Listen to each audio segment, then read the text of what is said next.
works. Death is all lingo. Welcome to the Geek Matrix.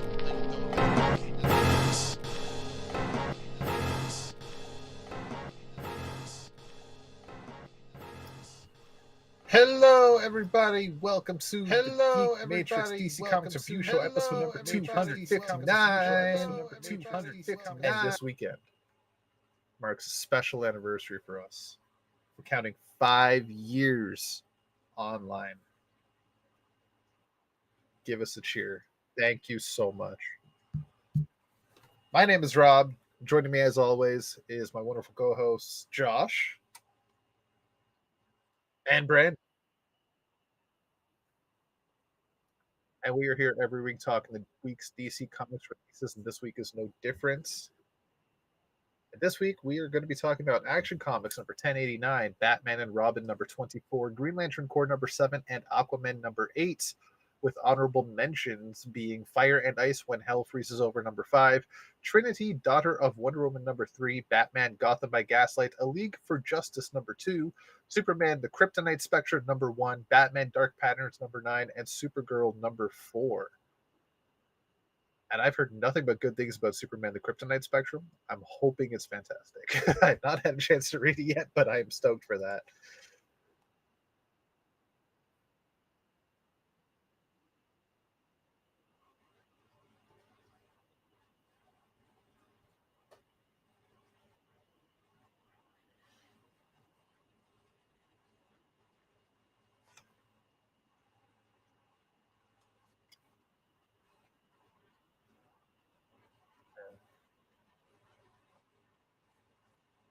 Right on. Yeah, it looks to be a fun read. Right. So how you guys doing? Pretty good. Right on. Good. Yeah. Anything exciting going on?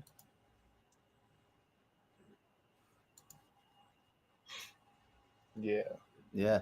I have one exciting thing. I shared it with you guys and the rest of our Discord server, but oh yeah, 3 people that are listening to this show, I have to tell it because it's still one of those things like, you every now and then it's like, oh wow, I don't know, you run into someone that you weren't expecting to run into, or maybe if you're really lucky, you'll run into like a celebrity unexpectedly, or you'll pass them on the street and you're like, is that? But for me, that stuff's cool and all. But never in my life have I ever had the experience of running into like my celebrities, which are comic creators, just wildly out in the street. So I have to tell this story because it still feels like I'm living in the Matrix or something. But I'm leaving for anyone who lives in New York, there is the main branch of the New York Public Library in Midtown on 40th and 5th, I think it is. And there's obviously the big one with the lions, that's a museum, and there's the smaller one, the Schwartzman, on 40th, like a block away. But I had left coincidentally a signing for the Kryptonite Spectrum at Midtown. I was just walking towards the library because I wanted to refill my water. So I get in there, refill my water, circle around. I'm headed towards the subway on 42nd at Bryant Park. And I walk past this juice cart. Just like there are a million of them in New York, entirely unassuming. But I pass by this guy, this bearded guy, and there's a moment in my head where I'm like, it looks really familiar. How do I know this guy? Why do I know this guy? And I'm like, yeah, well, whatever, bearded guy. But I kind of like turn and look back because I kind of wanted to see his face a little more clearly. And then I was like, no, I feel like it just clicked in my head. I was like, no, I feel like 90% confident that's Al Ewing. And I'm not an outgoing person. In fact, I generally try to avoid any kind of awkward encounters like that at all.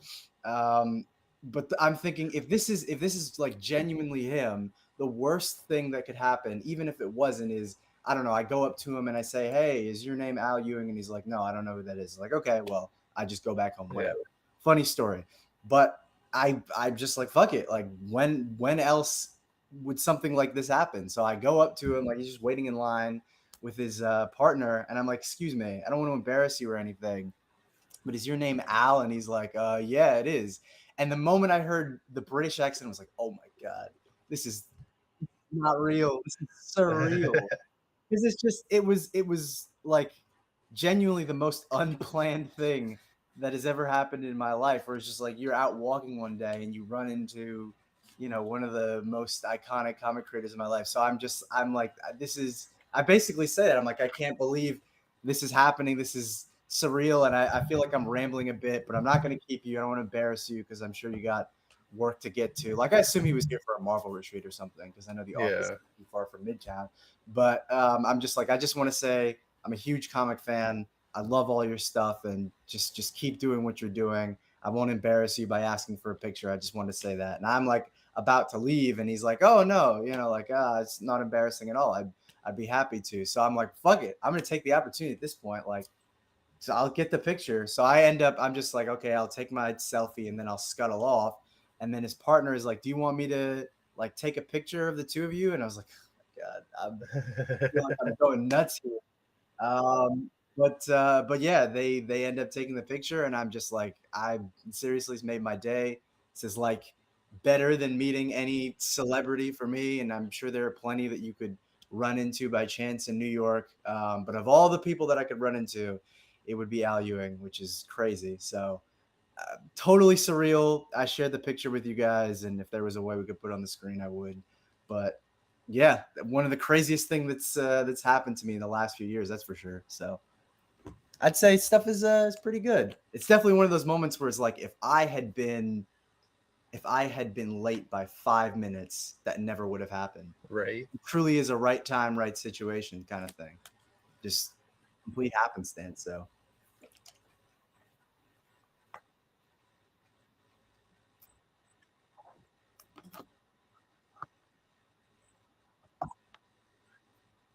sure.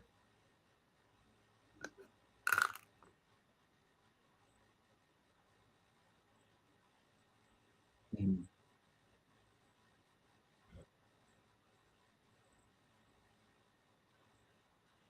Mhm.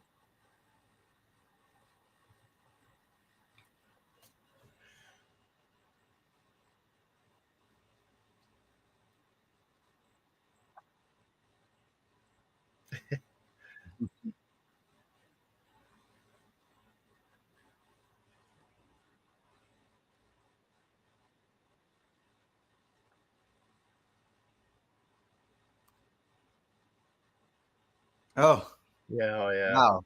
Yeah. I Yeah, do. that's Yeah. crazy.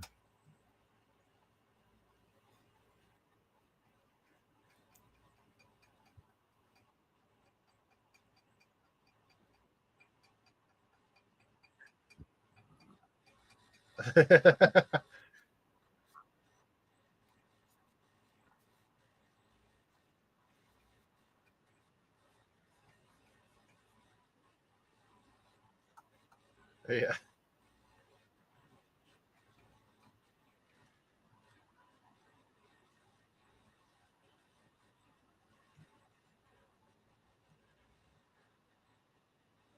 Yeah. Oh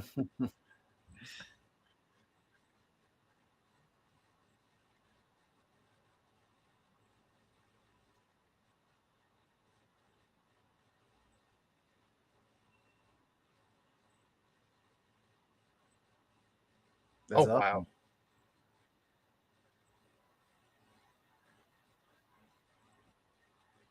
Mm. Nice. Do you still have that? Oh, Oh dang. no. Jeez. Wow. It's brutal. Well, I hope my phone doesn't get yeah, I hope my Yeah. phone doesn't get corrupted, because I would hate to lose my Oh, picture. back that shit up, dude. Yeah. Yeah. Well, yeah, I guess I sent it to you guys, so it's there for Yeah. posterity. But yeah, Yeah. no, it's such a surreal feeling when they're in such an unexpected setting, because I totally get where you're coming from, where it's like, yeah, you're at a concert, obviously people are gonna be hanging around, and if you're working security or whatever, I assume you're hanging in the back rooms or whatever, so you kind of know who you might run into or who might be there. But it's always more surreal when they're just like out, you know. That's always the funniest thing at like a convention or something. Is like you'll be on the exhibition floor, and like I don't know, like Chip Zdarsky will walk past, and you're like, is that makes a little more sense because it's at a convention, but it's just weird seeing them not behind a booth or something like that, you know. Yeah.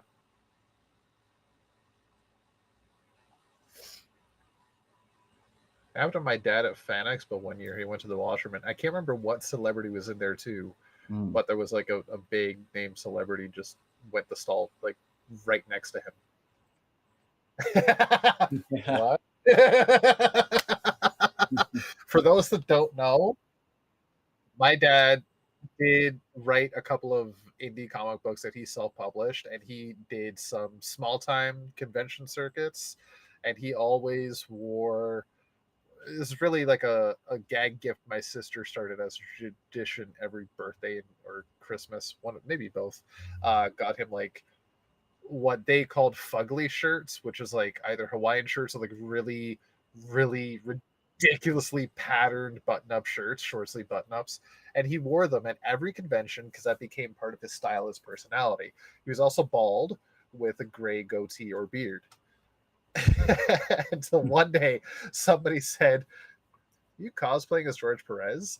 And my dad always figured he was never trying to, but he was. They did look very much alike. Yeah. Yeah. Yeah.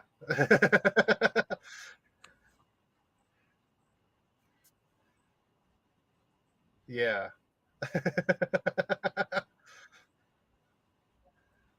Oh, yeah. It was crazy. So that was that. I think he actually did meet George Perez once, but it wasn't at that urinal at Fan Expo. I can't remember who it was there, but it was somebody who was like, "Holy shit, this guy's peeing next to me." Yeah.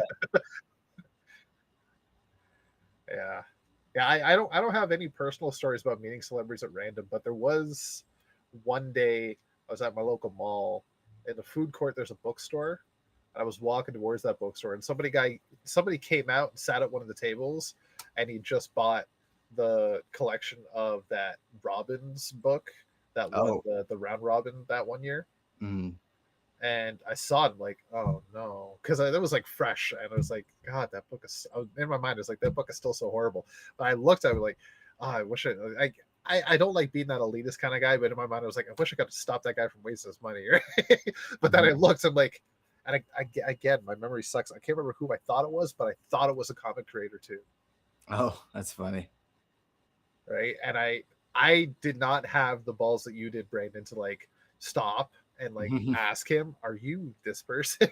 Because I didn't want to like interrupt his reading time. Oh yeah. Well, yeah. I think at this point I'm just like, I don't know. If I embarrass myself, I embarrass myself, but I just gotta know. Yeah. Know? Or even if they're like, yes, but fuck off. I'm like, okay, I'm gone. I just Yeah, no problem. Yeah, I'm like, all right, well, I got my answer. You know, Yeah. I'm not expecting anything. I just want to know.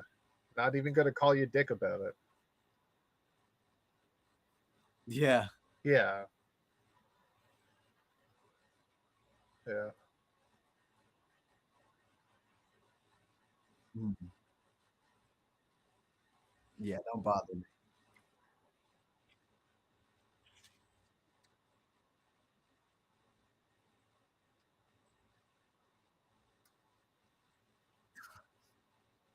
That's very That's depressing. ridiculous. Yeah. Like Gene Simmons and it was Paul Stanley has said that's I think that's completely understandable. At least they took the time to thank you and shake your hand and have an interaction.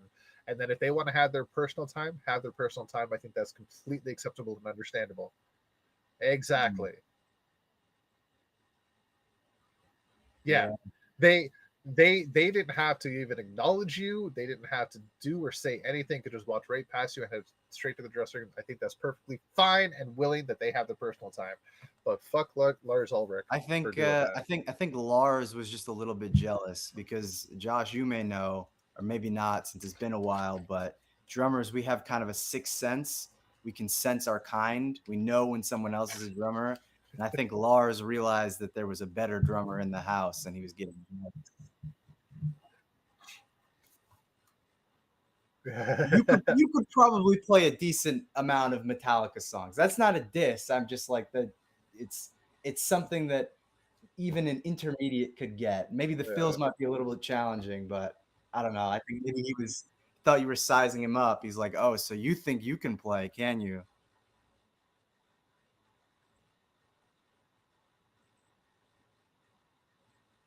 Mm.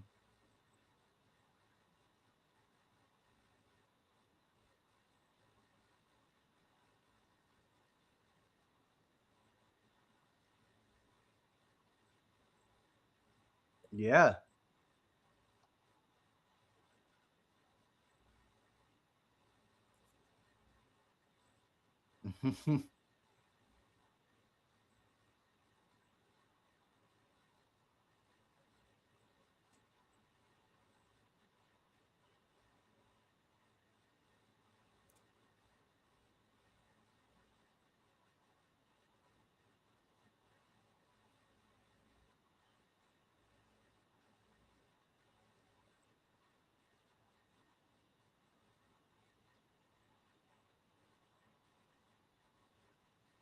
Mm.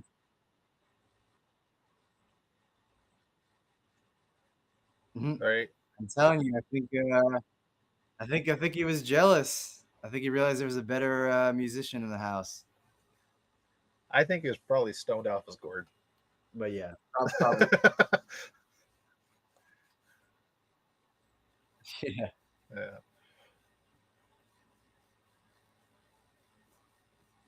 Yeah.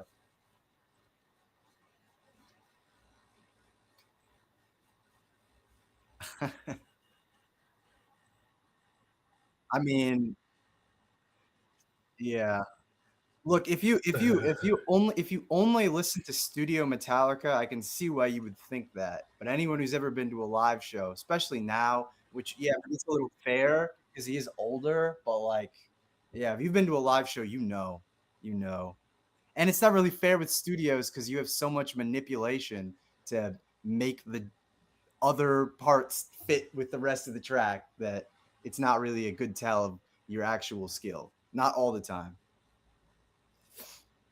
But that's just my Lars Ulrich. Fair.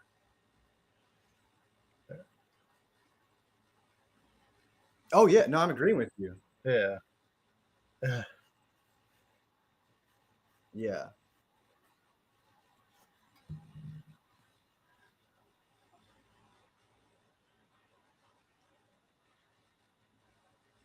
But I would say I prefer Metallica, like just musically. But yes, I would agree with you.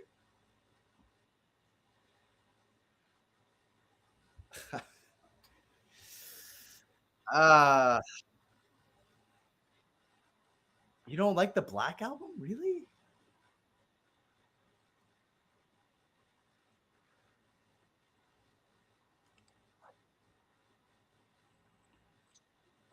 Yeah, I can see what you're saying. Yeah.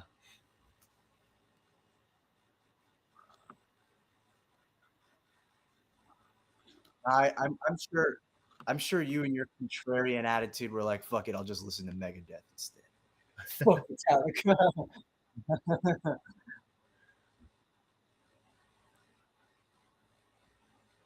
Ooh. Ooh. Okay, that's a hot man. We got to have like a music show. That's definitely a hot take because I would fight you on that. There is maybe one or two Megadeth albums that I like. That's it. I think Dave Mustaine is a phenomenal guitar player. I can't really say that. I can't really say the same for the rest of the band. I got to be honest. And I think they kind of know that, basically.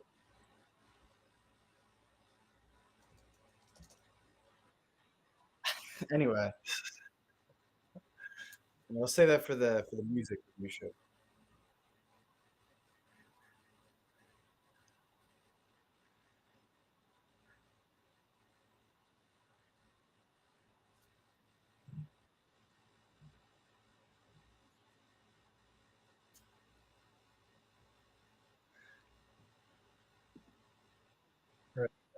I guess we can talk about that.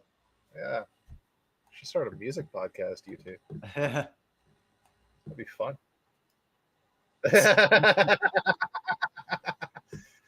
Fuck it, we're close enough. Why not? So we actually have some news, comic book news, dropped yesterday and today.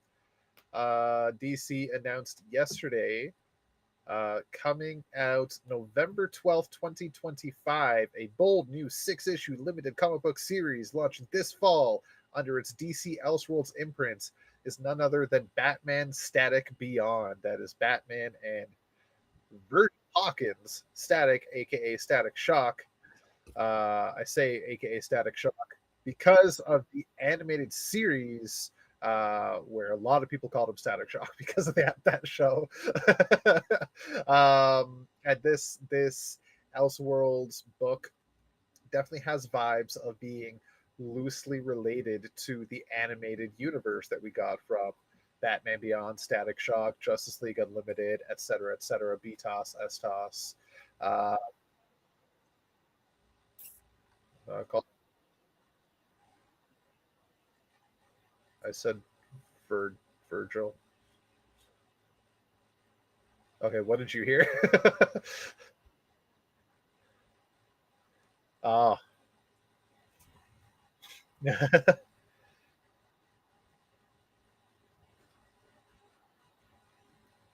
Oh no, yeah, his name is the same. But yeah, and that I want to say exclusively is because of the animated series. Yeah. Even just because the name of the show was Static Shock. In the actual show, they only ever called him Static. I'm pretty sure. So I don't know why everybody was like Static Shock, but it's I guess the same reason Terry McGinnis always known as Batman Beyond, even though in the show he's just Batman. Yeah. Right. But yeah, this book is brought to us by, if I can find it, I should have highlighted it. Yeah. It's written by Evan Narcisse with art from Nicholas Draper Ivy. It's going to be a heck of a team. Yeah. Yeah. I can't wait. They've already scheduled a collected edition for next year, August 4th, pretty much a year from now. There'll be a collected edition, which is kind of I would say unprecedented for DC, because if you follow the follow of their collected editions of new releases, it takes them a long fucking time. I think they're fast tracking it Yeah. a little bit more now. Yeah, there was definitely a period a couple of years back, like 2018 or so, where it was definitely there was quite a long wait time, and they were only doing hardcovers for some reason. But yeah, no, I'm always surprised to see when some trades and hardcovers hit the shelves, because I'm like, that arc just finished like 2 months ago. So yeah, they're certainly I think they're getting better at trying to put it out faster. I don't know. I don't want to sound like an asshole. I just I'm not the biggest fan of. I mean, respect Evan. I think Evan Narcisse is a very talented writer of articles on, what was it, Nerdist or whatever, one of those geek websites. I remember him doing a very thoughtful retrospective on Denny O'Neil's Daredevil. I just don't think he's a very good comic writer. Or at least I feel like he hasn't really found his voice, and he's usually co-writing with other stuff. But a lot of the things that I've read from him have been kind of lackluster, which is disappointing, because like I saw him make the transition from like articles to comics. I'm like, hell yeah, dude! Like get yours, and it hasn't been very great. The artist is cool, Nicholas Draper Ivy. I think I'm just I don't know. I don't want to get too personal. But there's something else. It's not related to his art. The art is fine. Fair. No. Yeah. I mean, well, I don't even know if he does write, to be honest. I think maybe he did co-writing for the last Static miniseries, but I can't remember.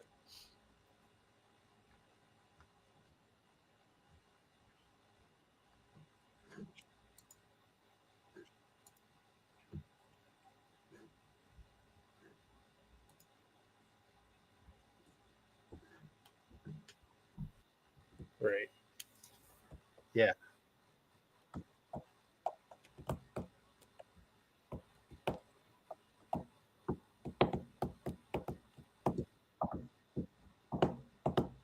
Oh yeah, no, it's yeah. I have things to say about that today's issue. I can't wait to get into that. But before that, there is a bit more news. I'm a little late on this one. I don't know how I missed it. It was announced a couple of months ago, but Marvel is releasing an omnibus of Bill Mantlo and Jim Lee's Alpha Flight for the first time, apparently. That the run has ever been collected. That is coming, I believe, next year.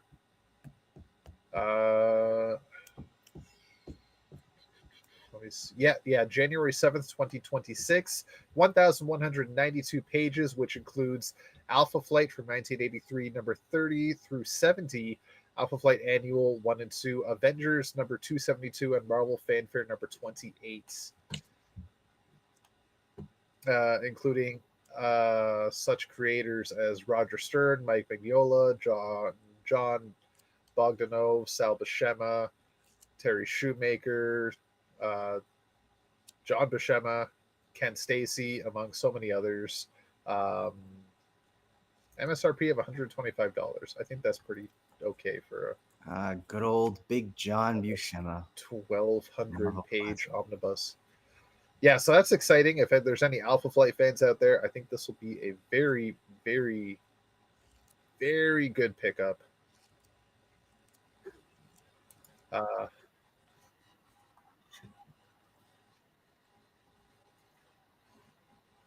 Right?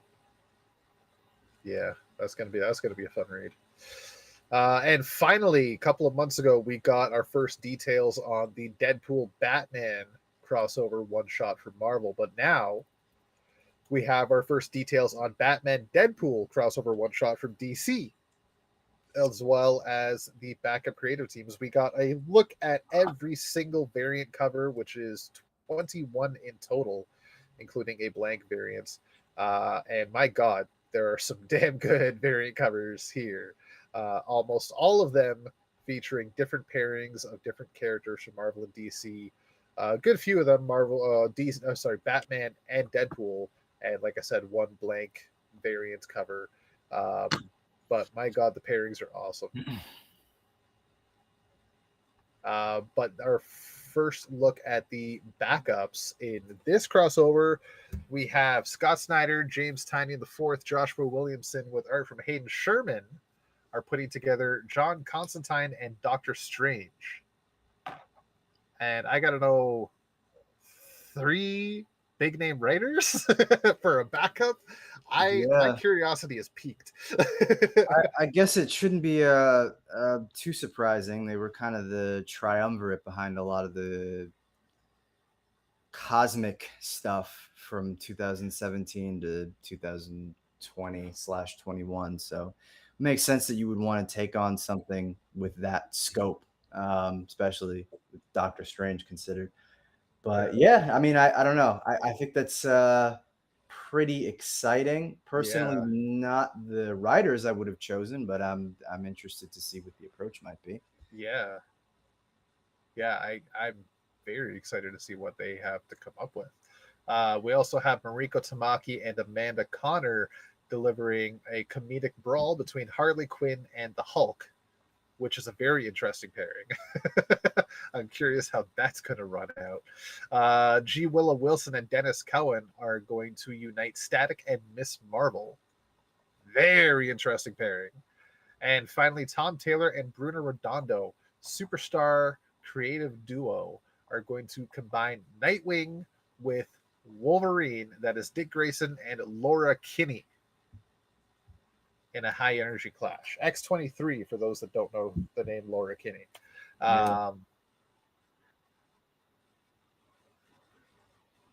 No, just yeah. Hey, you did it. You said amalgam. You said it. Your words literally betrayed you. We know, but you said it the No. right way, and we're proud of you. Yeah. It's not an amalgamation. Just the two are gonna meet, which makes sense given one story. Tom's affinity for both characters. Yeah, he had amazing runs for both characters. Also, the first person to officially name Laura Kinney as Wolverine was Tom Taylor's branding. I believe that was during the time that Logan was quote unquote dead. Yeah. Yes. Yeah. Laura Kinney took over, and Tom Taylor was the one that wrote the first series. All New Wolverine, 2016. Oh man. Yeah. Every almost year, 10 years. I know. Every year, it's just like more of a reminder of wow. Doesn't feel that long my ago, first year of high school was a long time ago. Yeah. Not a long time. I know I'm still pretty young, thankfully, but every year that passes, it's getting a little bit further. My last year of high school was 16 years ago. Oh, God. I don't know the last time I mentioned it, but 2001. So I'm freshly 24, still very young, but yeah, I can only imagine how you feel. Hearing that stuff, it's like watching your body age in an instant. Yeah. Yeah.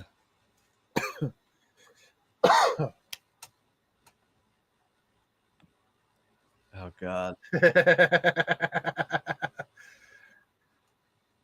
Remember when Tom Taylor and Bruno Redondo brought Nightwing and Laura Kinney together? Yeah, that was like 20 years ago. What? I'm gonna be turning to you. He's like, "Do you remember Rebirth?" It's gonna be like that shell shock meme. The guy is just looking back. He's just like 1,000-yard stare. Like, oh, yeah, that was a long time ago. You see, kids, way back in the year 2011, DC Comics decided they were going to cancel everything. The new crazy move. Sit down. Let me tell you a story about a thing called the New 52. Sit down. Let me tell you a story about Dan DiDio. It's been a million years. Oh, that was a fever dream. It did. It's not real. It can't hurt not you. Real. That really will be you, Rob, in 10 years. I can totally imagine Haley or Dean coming up to you and being like, what is this Hal Jordan and the Green Lantern Corps series? What's going on? Oh, I thought there was just one Green Lantern. Let me tell you, good sir, that will not even be a question because they will be indoctrinated on the Corps as they grow up. It is everywhere in this house.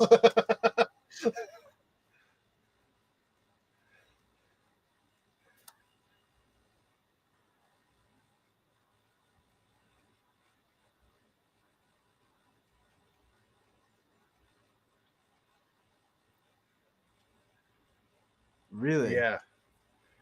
I want to get Haley on it. I vaguely remember you saying your youngest was big on Sonic too.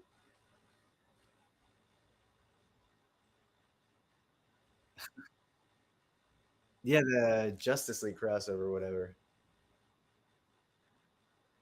Oh, dang. Yeah.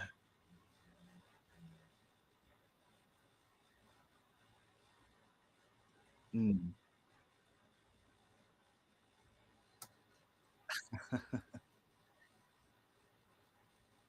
Mm. Yeah. Oh. Sorry, that was this. That was the Sonic comic book. Oh, that's a really good comic, especially for kids, new comic readers. It is so much fun.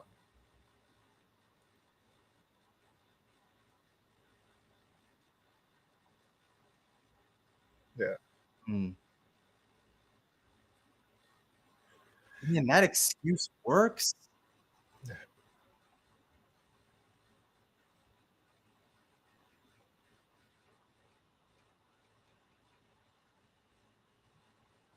Oh, right on. Love that. Yeah. Yeah. This must be. I mean, I'm happy kids are reading comics, but I'm like, man, this is some bullshit because I used to get a bunch of flack for quote unquote not reading because I'd bring, I don't know, like Tintin or Calvin and Hobbes to school, and that doesn't count as a book in the classic sense. So I remember Wow. telling that to my mom, like, well, I'm reading, and it's like, well, that doesn't count. But I guess maybe because kids aren't reading as much overall, that shit, even getting them to read comic books counts as something. I wish I had that. Yeah.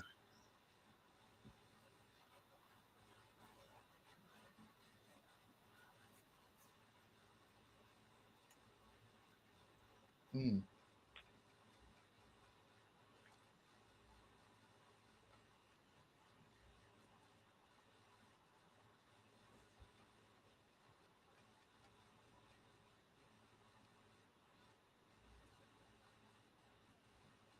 Yeah.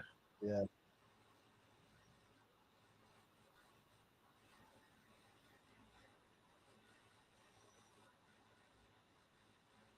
Hmm.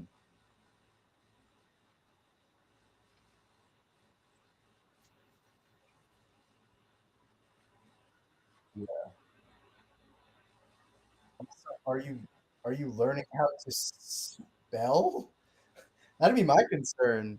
I was like, are you even learning how to spell in that case? Yeah. If it Yeah, if it can just complete it for you, you'd never actually have to know how to spell it. If you just go AVENURE and it just corrects to adventures, like, well, I guess I never have to learn how to spell that word.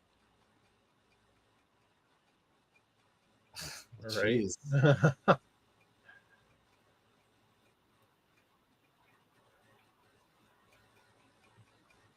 Mm.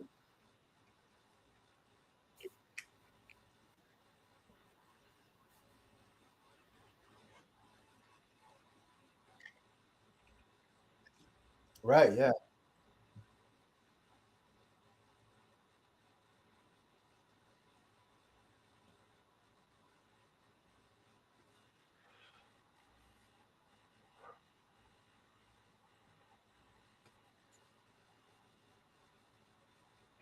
Yeah.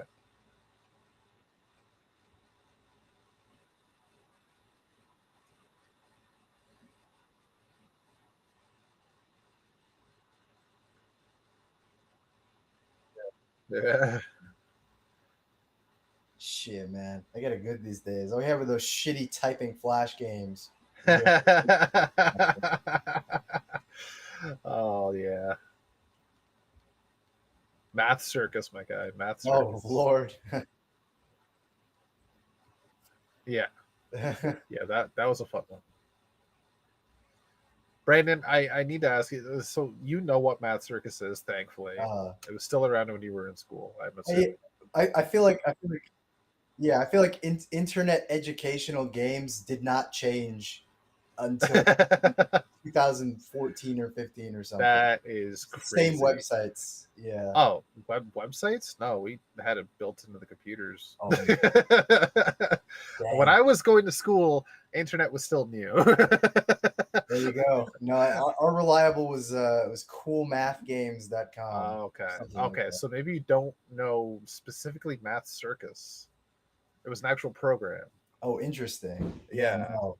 Okay. Shit. I was gonna say if you ever actually find a file for it, send it to me because millennials all over the internet have been looking for it or trying to get it, and the only one that ever existed is kind of like corrupted now or something like that.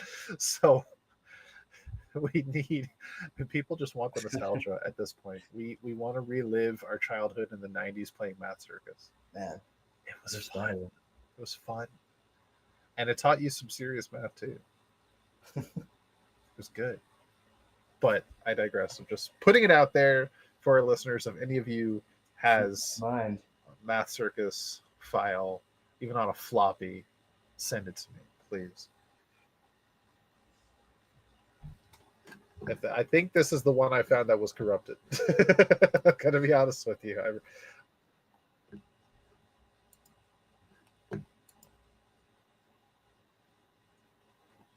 Are you shitting me?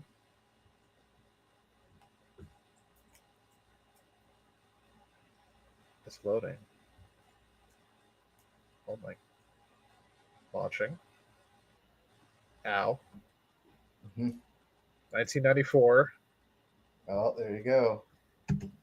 Oh my god. Oh my god. Start Math Circus. Start a new circus. I am naming this thing Lantern Corps. Well, that's the show, everybody. Wait, Holy fucking shit, Josh. That took you a minute and a half. Probably less. Jesus Christ.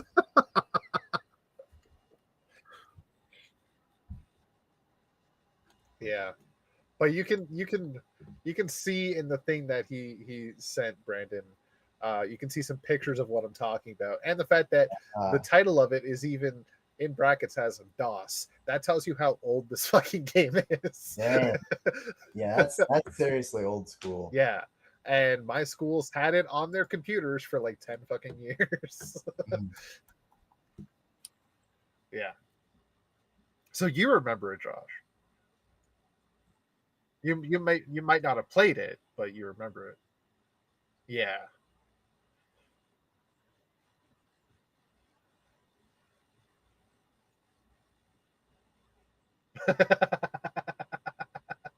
Right on. All right. Well, I'm I'm happy now, and I want to hear that story about what you did to the school computers. But after the show, let's not incriminate you on the air.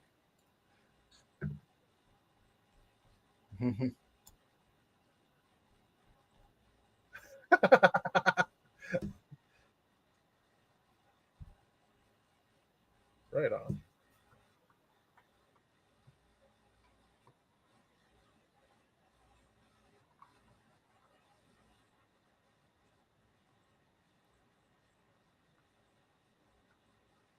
Oh, gee.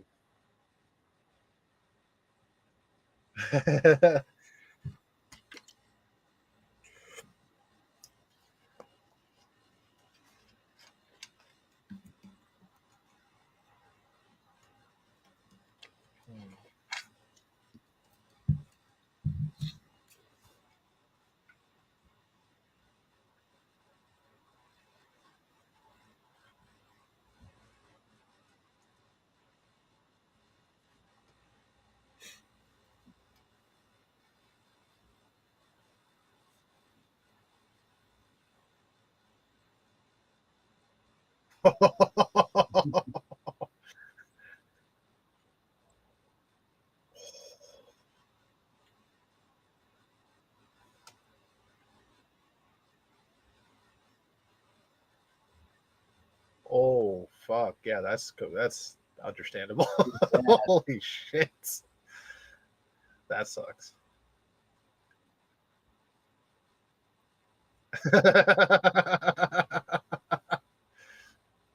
That's crazy.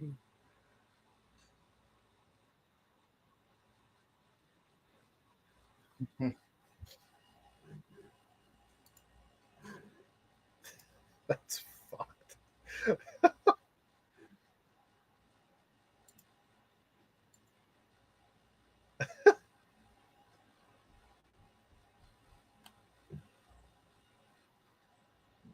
I it's so just commenting on the link that Brandon shared on our Discord. Oh, sorry. I was listening. I got distracted because No, that's fine. Like I've I been should getting bring this up. a lot of posts like these over the past couple of days of people just being like, "This run was really good. There were so many unique moments." I'm like, "You bitch asses!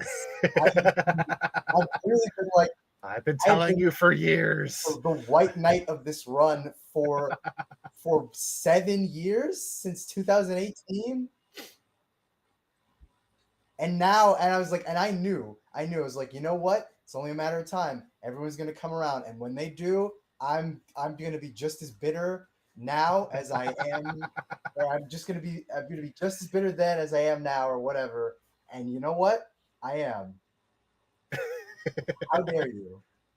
I actually meant to bring that up yesterday to you guys because I came across again on Reddit on the Green Lantern subreddit. For the record, what Brandon shared was a post on the Green Lantern subreddit of somebody praising the Grant Morrison run and Liam Sharp run. Yes.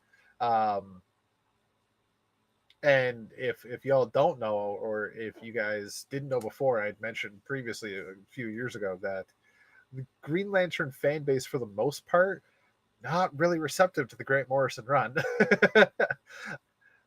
Yeah, Really it hard even took time me to a second explain. try, and because of Yeah. these two fine gentlemen before us here, I gave it a second shot sometime after it had ended, and I ended up actually liking it a lot more.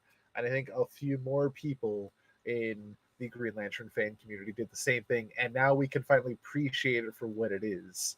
I yeah, I'll probably say it might be at the time recency bias because this is fresh off the heels of Hal and Pals, which is actually a fan favorite run.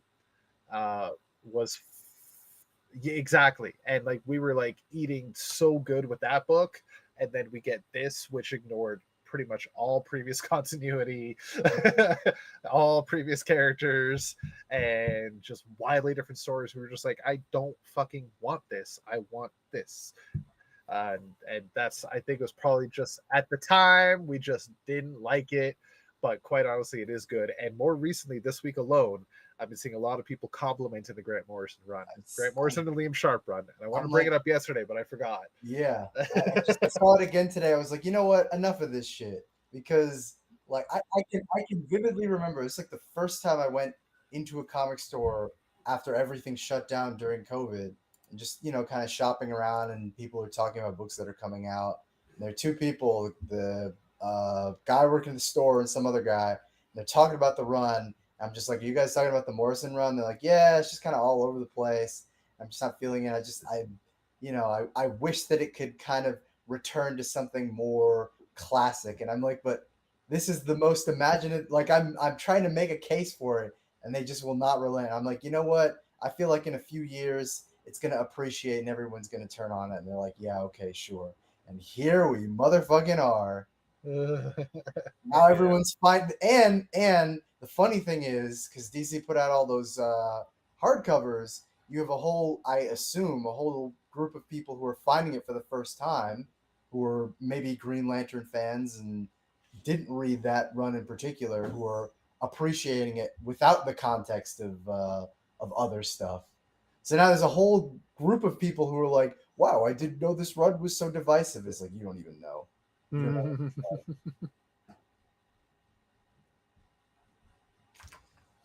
know. Even for I was born in You it, are, molded by on it. the front lines, okay?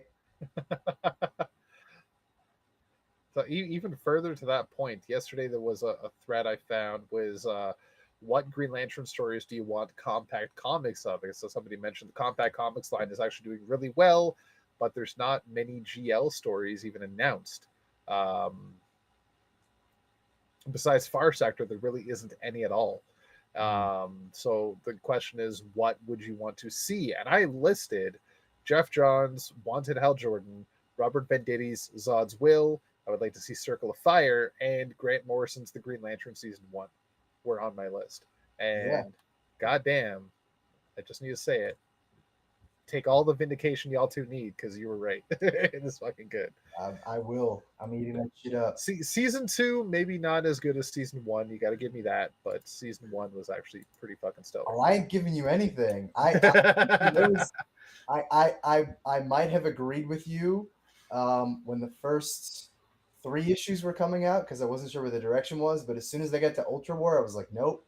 This is honestly, there are moments that I think are better than the first one. Oh yeah, because it felt like it had more to say.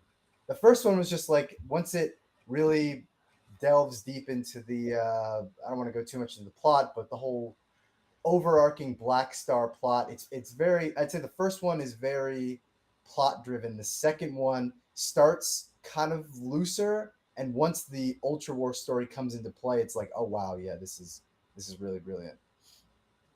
it all comes together. Yeah. Fair enough. Right on. Yeah. So that is that.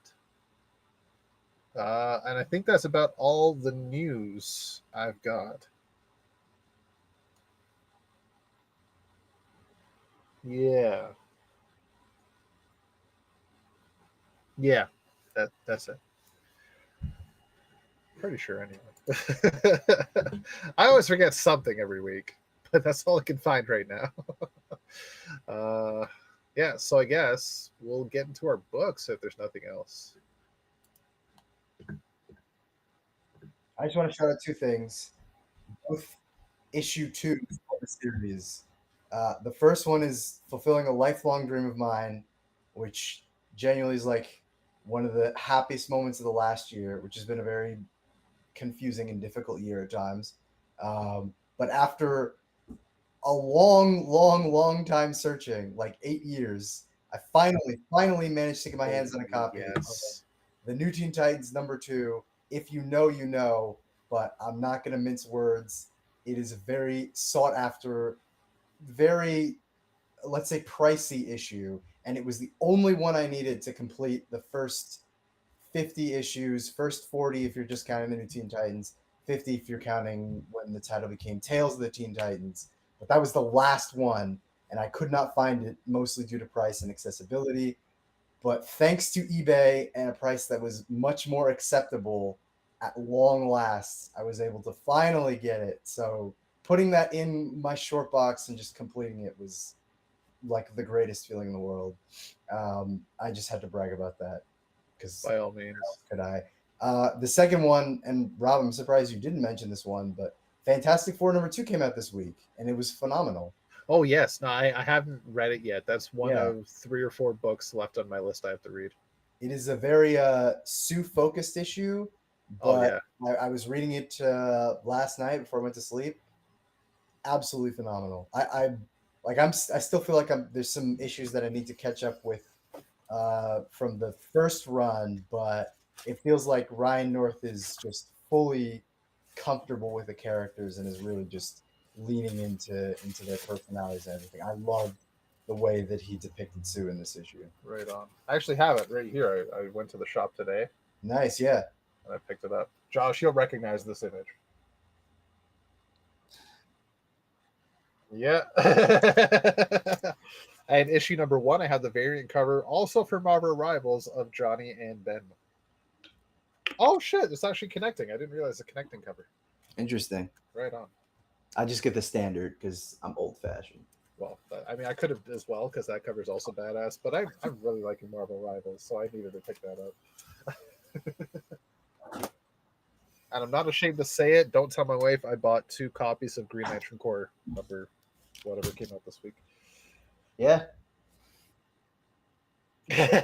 No. You don't understand. They had 2 covers. One is a connecting cover with Green Lantern 25, which I haven't found yet. And this one is just awesome. Paper Doll Star Sapphire. Like, it's actually really fucking cool. Don't tell my wife, please. She'll look at me funny. So yeah, one to cut out. Yeah. I could go back. Don't tempt me. There were a lot of copies. As long as you hide it, that's fine. Because I can't take the glare. Yeah, enough. Like, why are you buying 3 copies of a book you read online? Because you don't understand, babe. I mean, I'm gonna read it in print too. Yeah. I'll read it again. So you don't understand.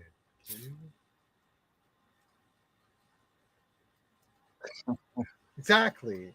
You get it. Actually, that's an interesting question. What is like the most amount of copies of a single issue that you have? I think Green Lantern #1 for Jeremy Adams. I think I have 3 copies, maybe 4. Wow. That was on purpose. I have 3 copies of the Green Lantern Rebirth trade completely by accident. Duh, nice.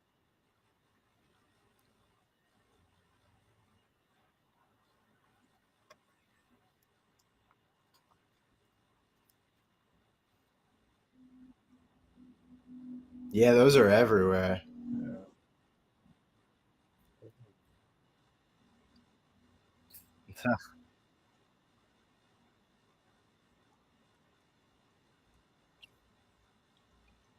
Actually, I lie. You just reminded me.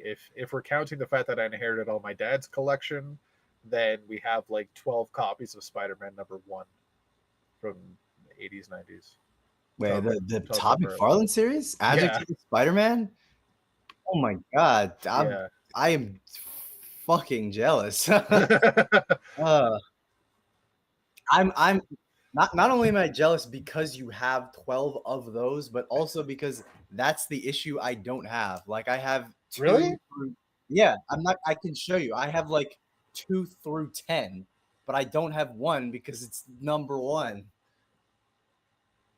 Okay, well, after the show, I'll go to the basement and double check that it is #1 I'm thinking of, but you get a copy. It's yours. Don't worry.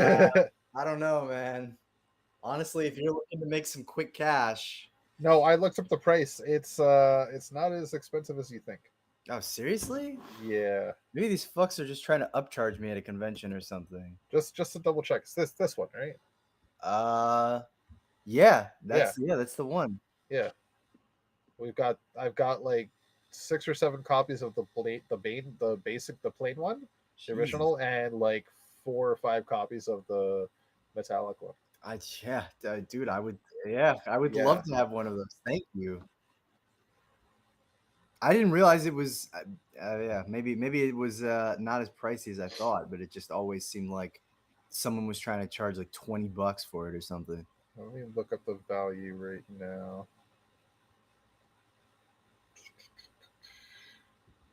Oh, there's Platinum Edition on PriceCharting.com. Oh, hold up. You're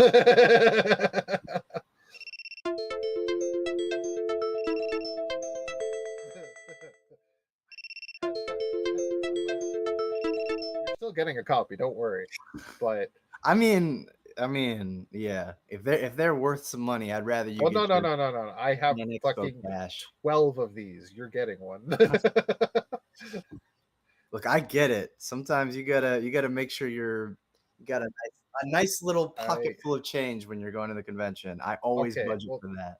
So, GoCollect.com has a 9.6 graded at around $50. Yeah, that's not as much as I thought. But PriceCharting.com Platinum Edition says ungraded $500. So I don't know where the fuck. Yeah.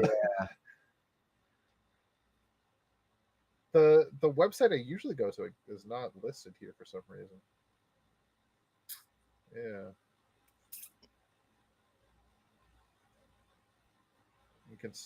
Consistent with local, delisted and consistent with local laws. What the fuck? That's new. Comic book realm is what I usually use.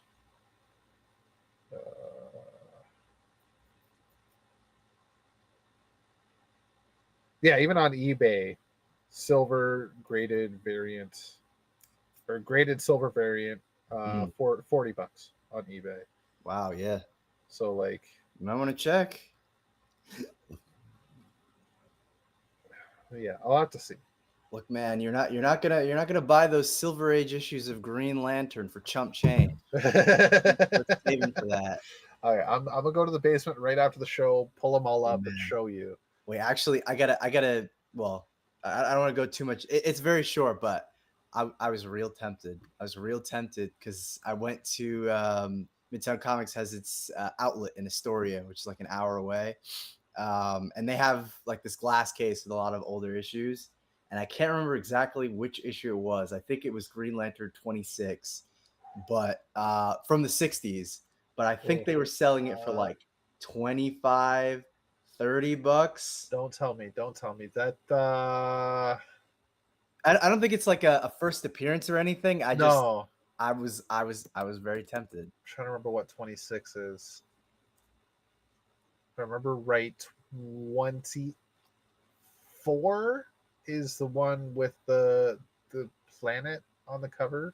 26, I want to say is a Sinestro issue. I am looking it up. Yeah, I wish I could remember exactly which one it was. Next time I go there, I'll definitely check it out. But couldn't do it. Couldn't do it. No, how much were they selling it for? What's that? I'm sorry, how much did you say it was for? I was like $25, $30, which is not a lot. Yeah, not for the Silver Age ones, but at the same time, I don't know. I don't like giving me dirty looks. I just give myself dirty looks. That is a price I would pay right away for a Silver Age book that fucking old. And I would look at my wife and be like, look, only $25 for a 50-year-old book. And she'll say, what the fuck is wrong with you? And I'll say, I don't care. You don't understand. Smell these pages. It feels good in the moment. It feels good in the moment. It becomes much harder to justify later in the week for me. Because then it's like, oh fuck, I shouldn't have done that. Like if you remember, I've told the story where I've actually done that, where I bought, I think it was issue 24 for like $18 at a shop, and that exact thing happened. My wife was like, "Why?" Yeah. Because I'm never gonna. I needed it. No. Yeah. Damn. Now I want to go back for it. Do it. I'll trade you. Basic Spider-Man #1. Oh my god. Green Lantern #26. That way you don't feel like you're getting it for free. Okay.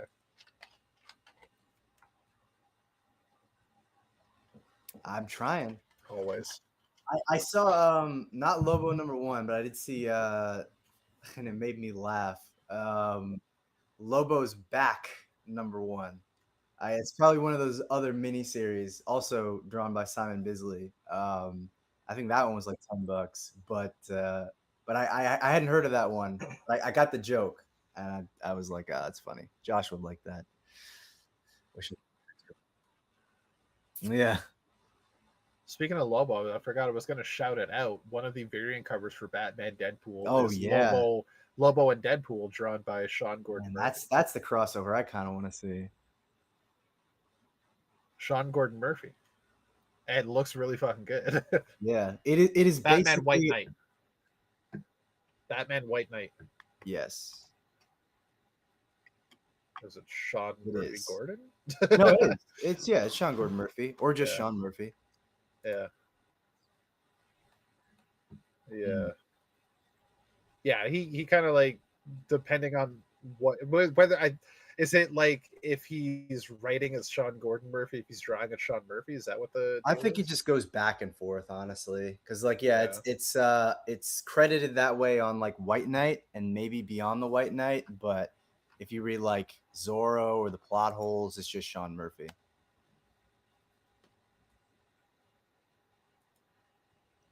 I don't know. Yeah, I don't know. Like I said, I think he just goes back and forth on it, you know. Here, I'm gonna send it on the comics chat. Um, find the fucking button. Yeah, on the image, he has it signed to Sean Murphy.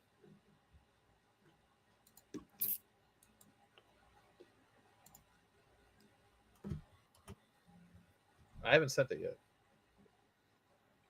No. I'm currently sending it.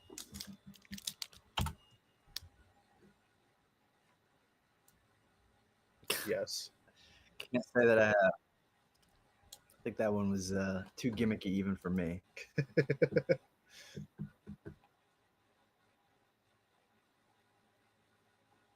Fair. That also not a surprise. But okay.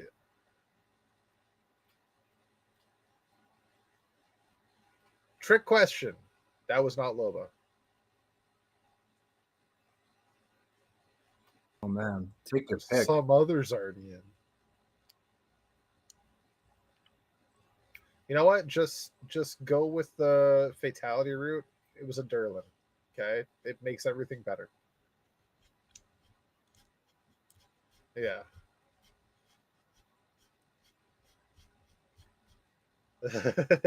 But yeah, so the cover is posted there, Josh. If you want to take a look at it, I want to see your face. It is a beauteous cover. All right. Every time you look closer, it gets better. Yeah. And the more you look, the better it gets. Yeah, it's basically its own comic. Yeah.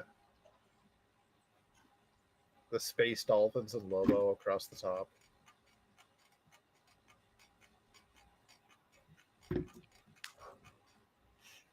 That's pretty sure that's Lobo driving Punisher's van off a cliff with Deadpool on top.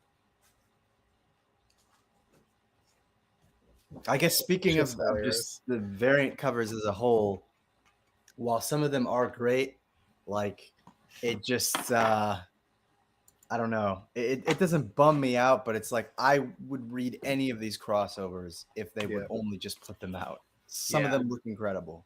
Yeah.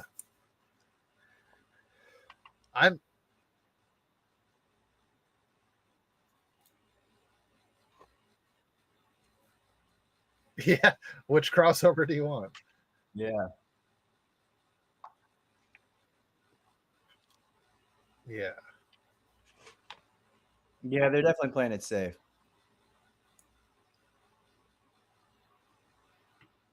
Very much so.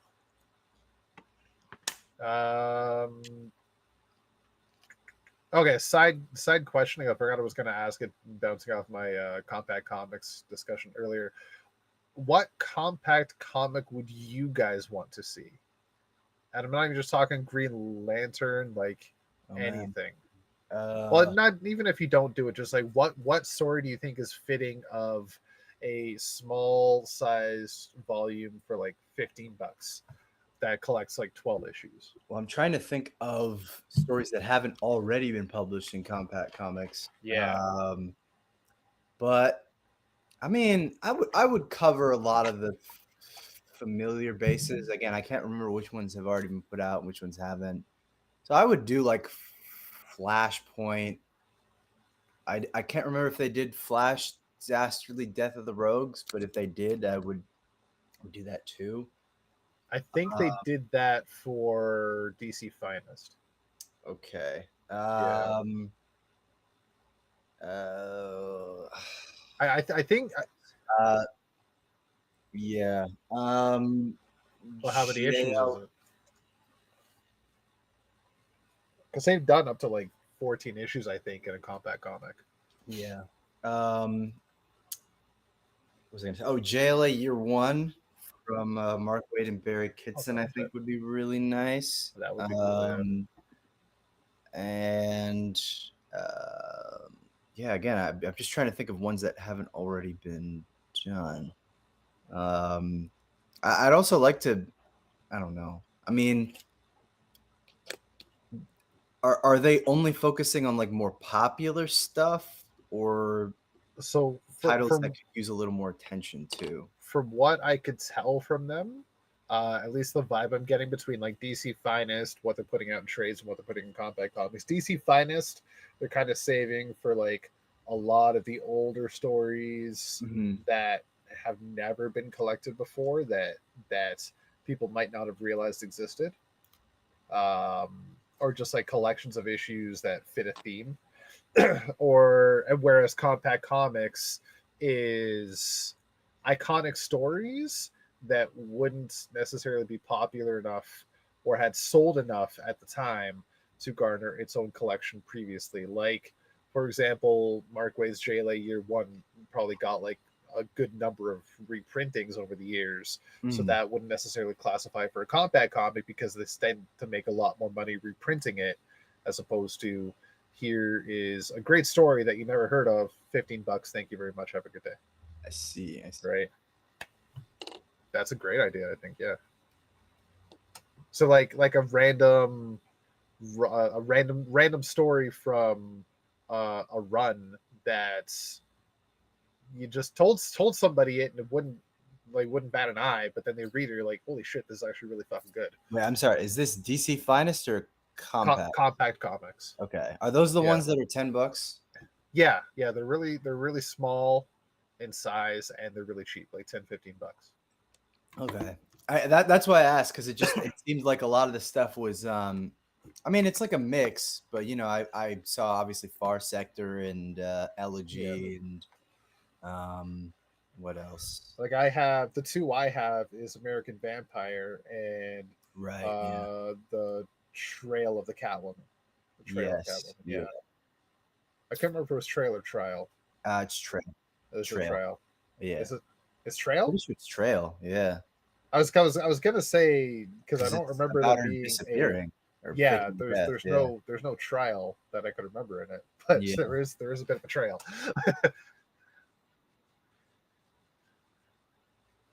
Oh, this is the Ed Brubaker. So that one is like 20 years ago. That one is interesting because, and I think I see what you mean, because I remember asking you about that one because DC had put out those Catwoman collections like in 2012 or whatever. Yeah. And that published basically the same amount of stuff, just at a different size. But it seemed kind of odd to me because like that's like the first 12 issues of a run, as opposed to this is volume 1 of Catwoman, 2002, volume 2002. Yeah. So. Yeah. So it's like easy to read, easy to get into kind of stories. Yeah. Maybe even short form stories that are collected in a singular. Like you even mentioned, they have Fire Sector. That was 12 issues right there. And that's all in one book. Yeah. For $10, right? So Black Case book is perfectly fit, I think. Yeah. In that case, well, I think a fairly easy one to do would probably be like the first 12 issues of Grant Morrison's Batman, but I'm worried because they've done a few prints of that, and they just did the Batman by Grant Morrison book 1, so maybe that wouldn't really be necessary. Maybe that. Oh, actually, no. This is one that definitely needs it. Actually, no, never mind. That one just got a compendium. Fuck, this is hard. Jeff Johns' JSA: The Return of Hawkman. Well, yeah, I was thinking that because I was like, that would be, you could do the first 12 issues of that JSA run and it would be perfect for it. Actually, you could actually squeeze in a little bit more and do 15 because that's where the first volume ends. Yeah. But they just put out that JSA compendium, and honestly, I mean, yeah, maybe you don't want to spend $50, but like you'd be getting a lot more bang for your buck there. Yeah. Smarter thing to do. But they also might be looking at it as here's a primer for $10. Yeah. To get you interested. Actually, if you want the rest, here's the compendium. What about not to bring it back to Green Lantern, but what about Green Lantern Corps, like the 2006 series? They also just put out 2 omnibus. Well, see, I guess that's what I was thinking for someone who maybe doesn't want to, because like you could, drop $50 in the JSA compendium, but it is a big difference doing that versus dropping like 80 or 90 for a big hardcover omnibus, you know? Yeah, that's fair. Have they done Black Mirror? That'd be an easy one. Yeah.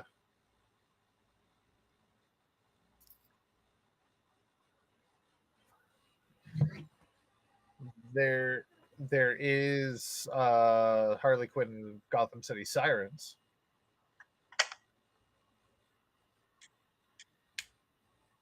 I mean, they've done like a collection, like one book featuring different stories of all those characters. I don't know if they'll do that because they did do Batwoman Elegy, I think, in Compact Comics already. Mm-hmm. That sounds more likely to be a DC Finest thing, or actually more like one of those anniversary collections, to be honest, where it collects a bunch of characters that maybe have shared a title, but it's different stories. Yes, they got Elegy. So to give you guys some examples, they're doing, like I mentioned, American Vampire. They have The Authority, Relentless, Arkham Asylum, Dark Knight Returns. Yet not the Dark Knight, oddly enough. Oh no, Dark Knight Returns. Sorry, yeah, Dark Knight Strikes Back was the second one. Long Halloween, Gotham by Gaslight, Hush for fucking some reason.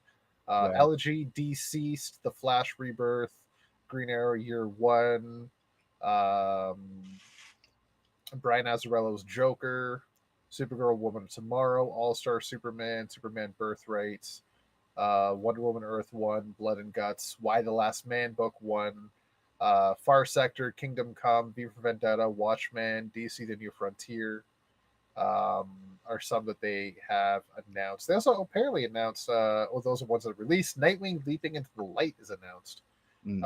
Superman Red Sun, Gotham Central, Dark Knight Returns is announced. Batman Under the Red Hood. Right, yeah. Batgirl of Burnside. I guess what confuses me is you have like complete stories like Elegy and Green Arrow Year One and stuff like that. And then you have Why the Last Man, which is a series. Yeah, that's an interesting one. I don't know why they're doing that. Yes, I never finished it because I read what my dad had in hardcovers, and he had like 4 of them. Don't do it. You're gonna kill yourself. I need to finish it. You're gonna be depressed. I've been waiting 15 years. That's why I'm like I don't think I'm ever gonna read the end of Saga because I've read too many Brian K. Vaughan series to know that the ending is just gonna make me mad and angry and sad and frustrated and possibly suicidal. Why the Last Man was bad, but nothing will ever be as bad as Ex Machina. That one was like that was actually such a frustrating ending. I legitimately was like, I don't even want to look at this series for another month.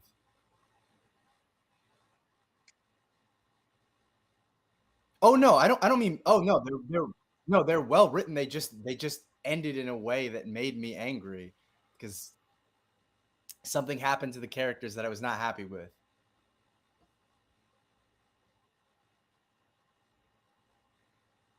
I might be able to tell you if I had finished Sweet Tooth. I kind of abandoned that one to finish Descender. Yeah. Yeah. I don't know. I just obviously I love Jeff Lemire. I think I was getting a little bored halfway through. I think I was just getting a little bit bored. And I never fully finished that one. And then I read Descender, and that one was, yeah. That was why I was pissed off.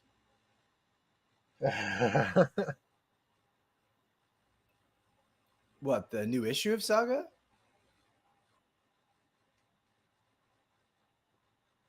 It hasn't ended.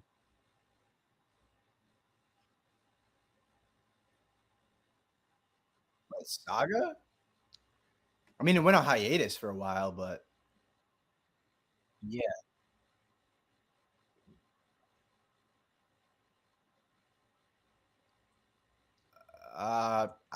Well, first of all, I don't even. Yeah, there are not 151 issues of Saga. Well, I'm confused. You're talking about I think you're Fables. talking about Fables. Yeah, yeah. Yeah, like Saga hasn't even hit like 80 yet. I don't think. I don't remember what Yes. issue they're on now. I think they're still in the The 60s, latest one that maybe came out was it maybe 70? 70s. Yeah.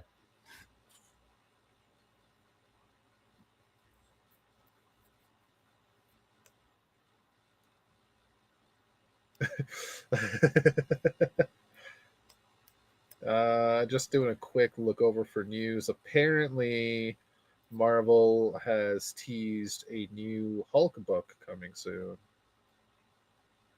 with a single image poster with the words "incredible," "immortal," and then the word "infernal." And new information will be coming tomorrow.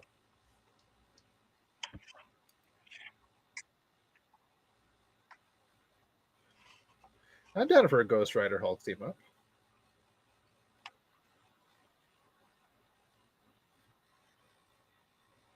Oh, usually you'd signal something demonic, not necessarily just Mephisto, but yeah, it could be Mephisto as well, but it could also be like anything having to do with hell, I imagine.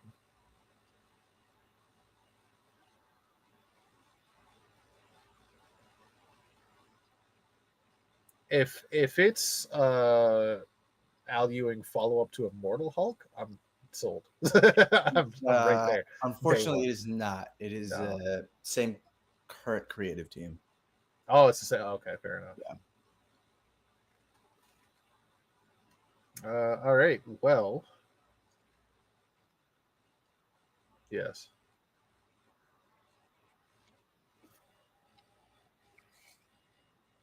Yes.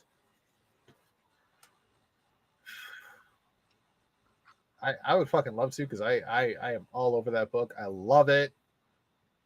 Yeah. I it's nothing but pure honor. I described it to my wife earlier today because when I was at the shop, I nearly picked up all 4 issues because she prefers to read physical. Mm. But I figured I should try and sell her on it first before spending the $20 total. um,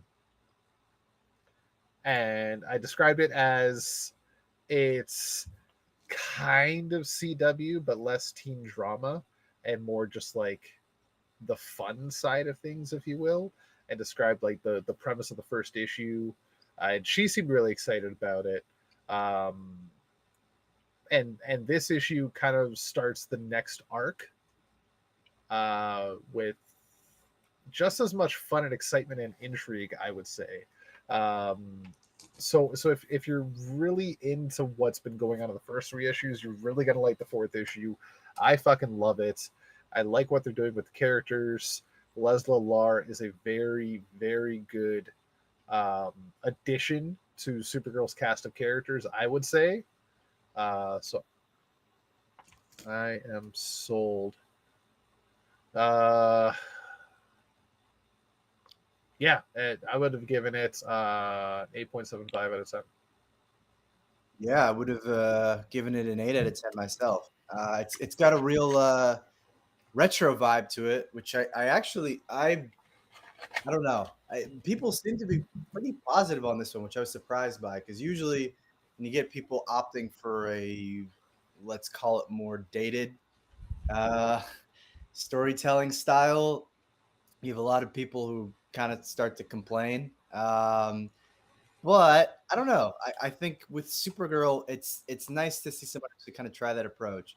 Because the one problem with Supergirl is like things happen to her and then it's completely forgotten, and then you just kind of move on to the next thing.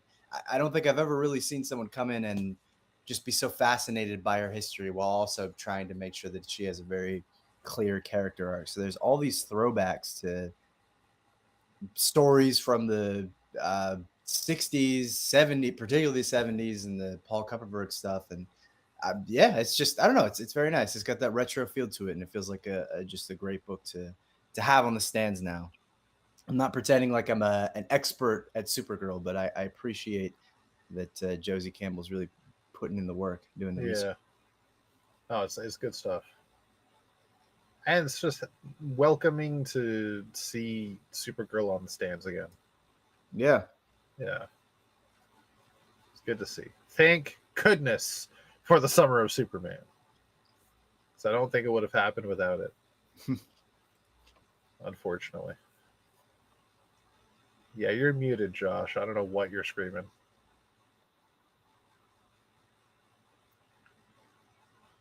What did the new... Okay, you lost me on the New Day. What? Fair enough.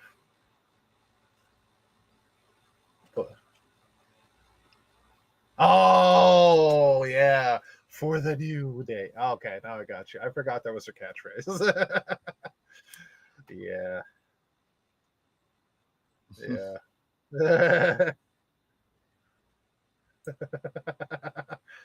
Now, what the fuck was up with his Raiden hat 2 weeks ago? Holy shit. I will say it looks better on it looks way better on Penta than it did on him. Yeah.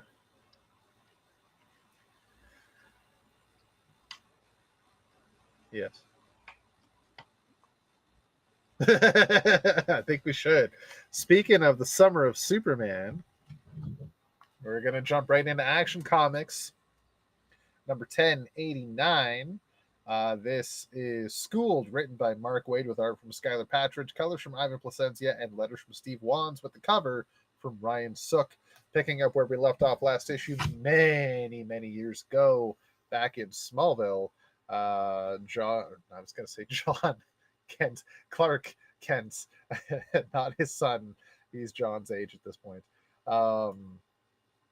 Yeah, Clark has been met at his home late one night, on a school night, no less, by his teacher, Mr. Blake. Mr. Blake is questioning Clark's identity as Superboy, and after some back and forth between Mr. Blake, Clark, and his parents, it's discovered that Mr. Blake is actually Captain Comet. Holy shit. That was a surprise. Yeah. Definitely kind of saw that one coming based on last month's cover. Yeah. But for those of us like myself that forgot last month's cover, this is a very cool surprise. Yeah.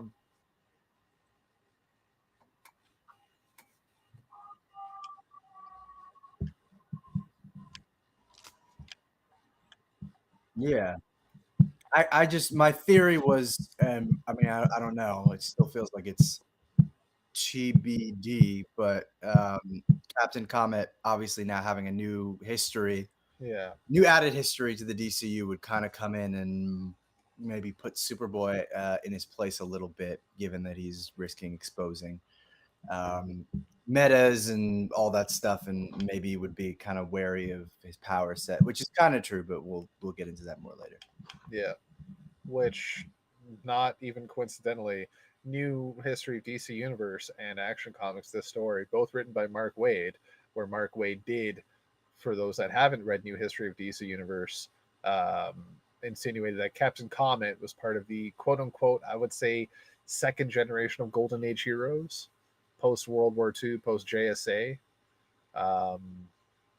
bringing heroes together. And they mentioned that in this part of the issue, after he reveals himself as Captain Comet, as Martha remembers him, hearing so many stories about him when she was a little girl. So he's like a long time hero at this point. So Mark Waid is cooking at this point. Captain Comet, as we've already discussed, is concerned about Clark's adventures as Superboy, as he then takes the family outside and explains a whole bunch of superpowered beings on other planets who use their powers for good, but ended up in one way or another bringing ruin to their homeworld because of those powers, and fears that Clark could end up the same way. So he is keeping an eye on him and possibly trying to teach him at the same time, but being very direct and abrupt about it, to the point that Clark does not trust him at all. The next day at school, he's in class outside after the fire at the high school we saw in the last issue, in Mr. Blake's class, no less. At the end of the class, he gets bullied by Braverman, I believe Kenny Braverman. I don't think they've ever actually used his first name, but I'm going to assume it's Kenny Braverman. Fights against him, pushes him off, holds back his strength a little bit, but then realizes he can't really go much further than that, so he runs off, flies away, and just wants to take his aggression out on a mountain. Where at that point Captain Comet shows up, stops him, and then brings him right back to Kansas, where a swarm of locusts are ready to attack the crops. Captain Comet says, "What are you going to do, Superboy?" and seemingly disappears, where Clark is actually able to figure out how to stop the locusts using his ability to be really fucking loud. I guess he can whistle at super high pitches, and that is able to confuse the locusts enough to get caught in his crosswind and get them over to someplace a little colder, which slows their metabolism and puts them in a more docile state where they will not destroy crops. He heads back to Smallville, cannot find Captain Comet, but we see Captain Comet is in a mysterious white van with none other than General Lane, as he explains that. Exactly, yeah. Where he describes that Superboy is quite possibly a threat to everything this nation holds dear. And that is where the issue ends for now. I am so stoked that Captain Comet is in it. Very interested that he is at least a little bit different from what I always remember him to be. I was going to say, how do you feel about this characterization? I think it fits with the vision Mark Waid is trying to push for the history. It is a very different characterization, I think, that we've had from Captain Comet before. But I'm not against it right now. Because you have Captain Comet, if you think at this point, with the new timeline, is a long time, decades old hero at this point, went through heroics in the 40s, I think even the 50s. And if I remember right, in first issue of New History, it was kind of alluded that team did not go well, and things went south very quickly. And Captain Comet was left to pick up the pieces. He was the quote unquote leader of that team. So I think that kind of leaves a lasting impression on him when it comes to superheroics. And Clark is like the next big superhero to come to this world and step out in the limelight and have all this power. And not only has Captain Comet gone through the race, the ringer with superheroics on Earth, but he's also seen superheroics on other planets that has affected it negatively. So I'm not against it right now, but I gotta see how he is at the end of this arc. If he's still not trusting of Superboy, or if he begins to see that maybe there's something to this guy, and we'll see a bit more of a collaboration later on down the line as Superman is Superman again and no longer Superboy. So I'll say cautiously optimistic for now for this current characterization, Captain Comet. As for the story arc, still loving the story arc. The art is really good stuff. I love seeing this side of Superboy still. I don't think there's much more to say about this issue apart from just talking about Captain Comet, because everything Superboy does revolves around Captain Comet, really. But also really cool to see Clark in his adolescence again, just dealing with high school bullies and high school emotions and feelings, and coming to terms with superheroics at the same time. It's really fun stuff to see. That's not also Silver Age craziness, because you wouldn't get a story like this necessarily. Definitely riding the line there. 50, 60 years ago. Yeah, I like that stuff. I could totally see an old cover of Superboy being like, "Oh no, Smallville's about to be attacked by a plague of locusts. Yeah, my super breath isn't working." Yeah. Oh no, don't get me wrong. Like the zaniness you'd still have, and like they definitely had some grounded stories, but to this level of emotion and depth, you wouldn't have had 50, 60 years ago. I don't think. 60, 70 years ago. Yeah. 50 years ago was nearly the 80s. Nearly. Sorry, Josh. Yeah. um, yeah, so I'm giving it. No, I said it's almost 50 years ago. Yeah, once we hit 2030, Yeah, we're definitely getting closer though. we're getting closer. We are halfway through the decade. 1975 was 50 years ago. Yeah. I'm giving it an 8.5 out of 10.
Mhm.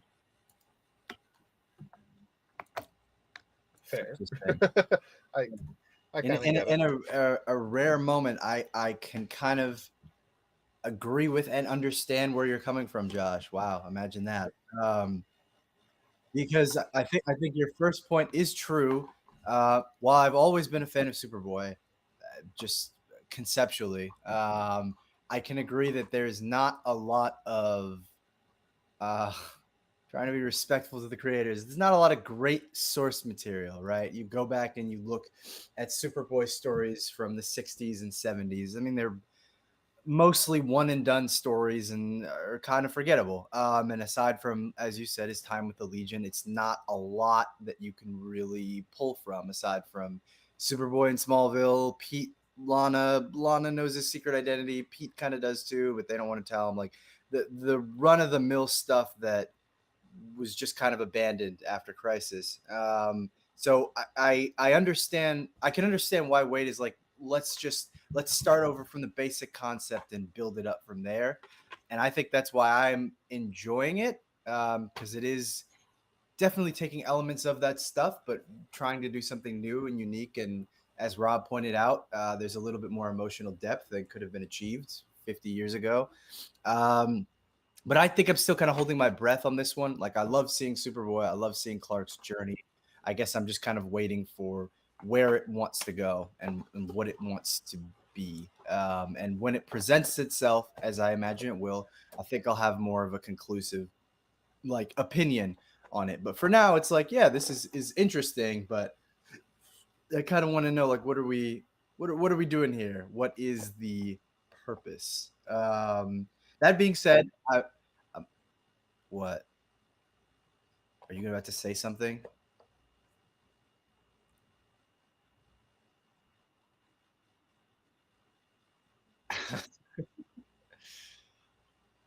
If only we agreed on that.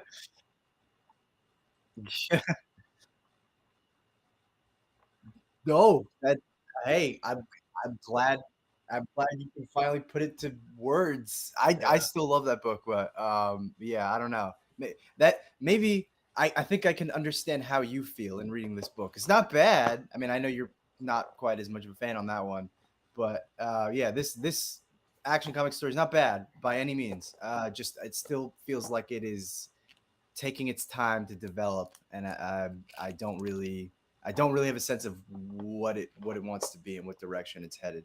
That being said, as Rob pointed out, the big draw of this issue definitely Captain Comet. A lot of potential there, and I just wanted to say, the reason I asked you about the characterization was because initially I was kind of put off by it, because I think you and I were probably coming from a similar space where our understanding of Captain Comet's character is coming from like Ran Thanagar War and that mystery in space miniseries. Yeah. Am I correct in saying that? Yeah.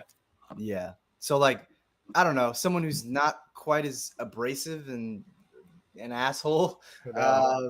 So seeing him in that light where Clark's just like he's just like cold and unfeeling and kind of a douchebag. I'm like, oh, Who is this guy? that sucks. I thought he was like it was like buddy with Kyle and Kilowog. Like, what's going on here? But I understand your perspective, and I think Mark Waid maybe is teeing up. I hope it's not predictable, but teeing up the arc that, like, yes, he worked alongside all these weirdo superheroes in the 1950s. It didn't go well, and now he just has a chip on his shoulder with all the potential metas out there and how they might disrupt the natural order. But in seeing how Clark handles things, maybe his opinion will change. I'm hoping it goes that way, but I understand that that would be kind of predictable. Yeah, but it's a classic trope as well. Yeah. Grizzled old vet doesn't trust the new generation to handle things because he's seen too much shit. Right? Yeah. I guess there is a part of me that's like, I don't know. I'm not expecting it to go in a different direction, but maybe hoping that it does it in a bit of a different way. So it's not like totally predictable, you know? I don't know. But I know how it'll go. It's unpredictable, but I think I know how it'll go. By the last issue, you'll find out this version of Captain Comet has been a Durlin all along. Oh God. I would strangle you.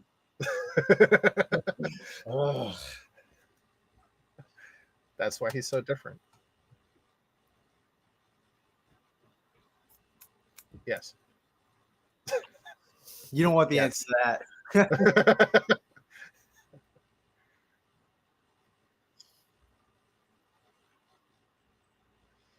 I don't think so.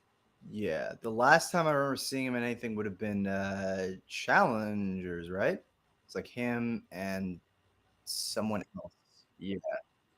Oh, what he was on the. I mean, I don't really remember him having anything particularly stand out that was abrasive. It's just, you know, he's definitely, I don't want to make it sound like he's a jokester or anything. Definitely has that kind of stoic, sort of like how old Star-Lord used to be. Where it's like he's clearly had a lot of experience, and if you've been in space for that long, you know when not to fuck around. But he's not like, he doesn't look down on people, as I think what I was trying to say. Mm-hmm. I'm seeing him a lot like modern day Richard Rider. Like if you're reading that's a good one. What the fuck is the Imperial? Yeah. Very much like the current Richard Rider. Yeah, like someone who's just really been through it. Yeah. Or experienced a lot. Yeah. Sorry to hear that. Yeah. And I didn't watch it. I don't know if it's good or bad. Oh damn. What the fuck? That's a little weird.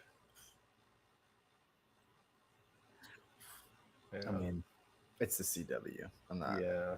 I'm not gonna take their characterizations as any indication of what the comics mean. Yeah.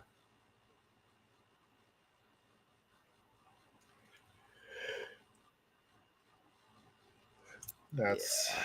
I think I'm good on that one. Yeah.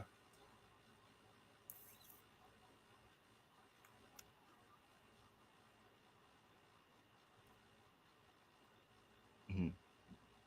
On Naomi? Oh shit! I didn't even know Hawkman was in Naomi. Interesting. That's.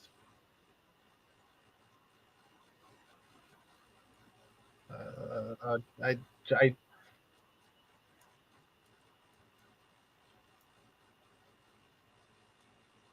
Where is she now? Nowhere. I mean, yeah, I think Bendis was kind of the only person who really cared about her. Not really considering she's somewhere in the ether with Ginny Hex. Yeah. I'm sorry, where's Ginny Hex these days? He's in limbo, which is a place. That's a real place. Yeah. They can be there actually. I always point that out. It's like if there's a character you don't know where they are, they haven't appeared in a while. They could legitimately be in the limbo that Yeah. is in Final Crisis. Yeah, no, Ginny was. Oh, well, there you go. She's on what? Her gun was on the Watchtower, but I don't think she was. Was she? No, she wasn't. No. It was Batwoman found her. Yeah, and it wasn't. It wasn't. It was in The Outsiders, not The Outsiders. What the Isn't fuck that was what the that book book was called? called? Outsiders? Was it Outsiders? The one that was Yeah. taken over for Planetary? Yeah. Yeah. Yeah. When Batwoman like just up and left, she ended up where Ginny Hex was and then took her guns. And that was the last time we saw Ginny Hex. She was in the middle of buttfuck nowhere. I'm telling you, she's in limbo. Yeah. The Merryman and the rest of the forgotten DC characters. Yeah. Just having a good time. Well, I'm trying to remember who else was there when during God, what was the name of that book? Crisis. Not Day of was that Day of Vengeance? Final Crisis, right? No, I'm thinking the story with Neron attacking. Was it Neron? When they had Hal Jordan take over the Spectre. Oh yeah, that's Day of Judgment. Day of Judgment. Yeah. Oh yeah. Yeah. Day of Vengeance was Infinite Crisis, right? Oh, but that's God. This is where shit gets confusing. That's not limbo. That's purgatory. Believe it or not. Yeah. Okay. See, I would normally think it's the same thing. No, I can see why you would, but yeah, no. No, it is a limbo. It's just not It's the not the limbo limbo. where forgotten characters go. It's the limbo where dead characters go because they can't go to heaven, but they also don't go to hell because they're still kind of heroes. There you go. That's also not the limbo where people dance under a long stick. Yeah. No, not that one. Yeah. There's only one person in that limbo. Yeah. That's Hermes Anyway. Conrad. I never get tired of talking about that concept. Just the idea of like forgotten characters just like chilling in some other realm. Like they're fine. They're just waiting to be relevant. Upload, yeah. I can't say I have.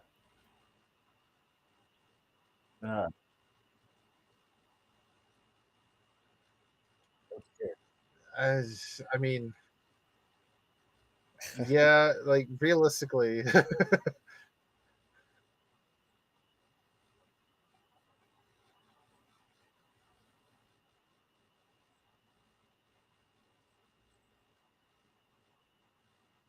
Mm,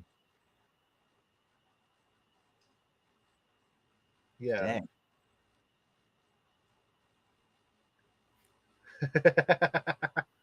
Yeah. That little drab world is it's in the basement of the hotel where all the rich guys are, and it's called the 2 gigs land because they only have 2 gigabytes of data every month. Dang. And if you think too hard, you lose like 500 megabytes. Yeah, it was a really good show. Yeah, I just want to clarify for some people, like when he says upload your consciousness to a virtual world, what he means is your head gets fed through a digital printer and it gets blown the fuck up, and your brain is scanned at that same moment where your body is now decapitated.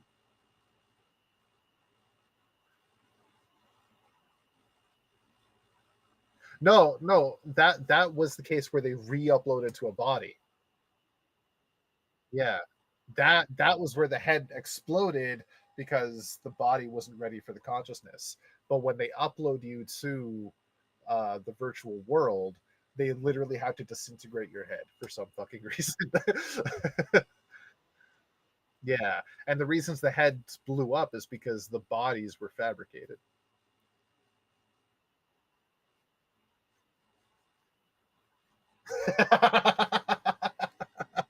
Oh yeah.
I don't want to be that guy, but at the same time, we've been warning you this entire story arc. Don't expect that.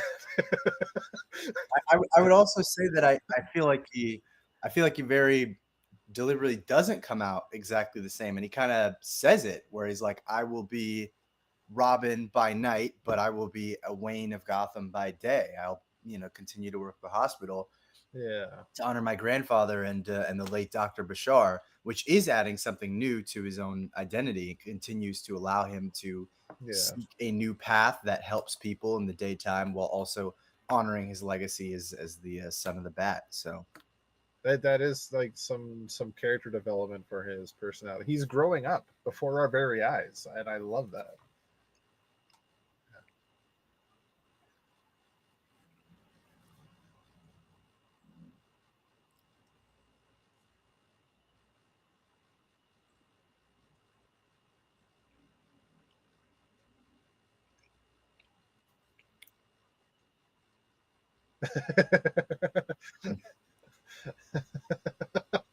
um, did you have any other notes before? I feel like I interrupted you. No, oh you, Josh. yeah, I thought I was talking to you. Oh, okay. I couldn't remember.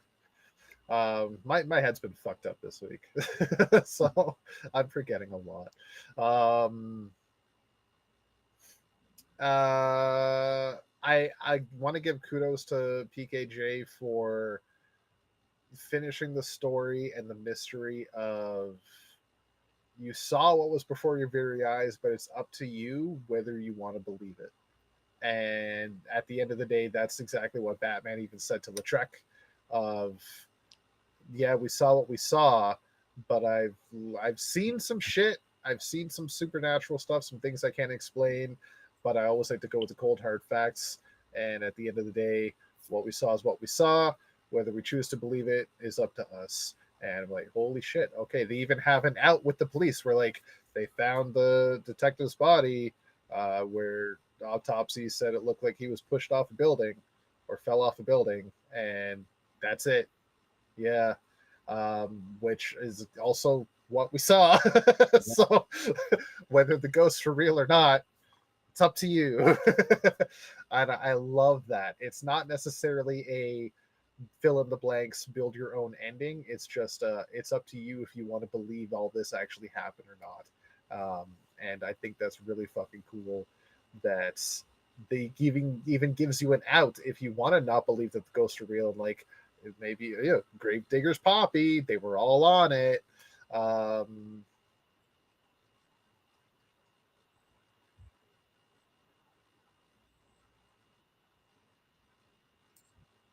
exactly. It could all be false. Exactly. Yeah. Yeah. So I fucking love that he ended the story this way and just let you, the reader, decide whether you want to believe your eyes or believe the facts. As Batman stated, as a detective, even, and he really like hammered home this detective side of things. He should be writing fucking detective comics for crying out loud. This is a great detective story, but also a really good Batman and Robin story because we did see some growth with Batman and Robin, bringing them closer together, but also, as we already stated, giving Damian some well-deserved and needed character growth even more. Every year, we're seeing Damian grow up a little bit older, another year older, and learning more about himself. And we're watching him go through his teenage years through adolescence. It's like watching your kid grow up, man. Josh, you know what it's like. I'm watching it myself. It's like it feels fucking good, man. Watching somebody you knew as a kid grow up and learn about themselves and like find their place in the world is fucking awesome. No, I was like I said I'm currently watching it. Yeah, I'm currently watching it. Yeah,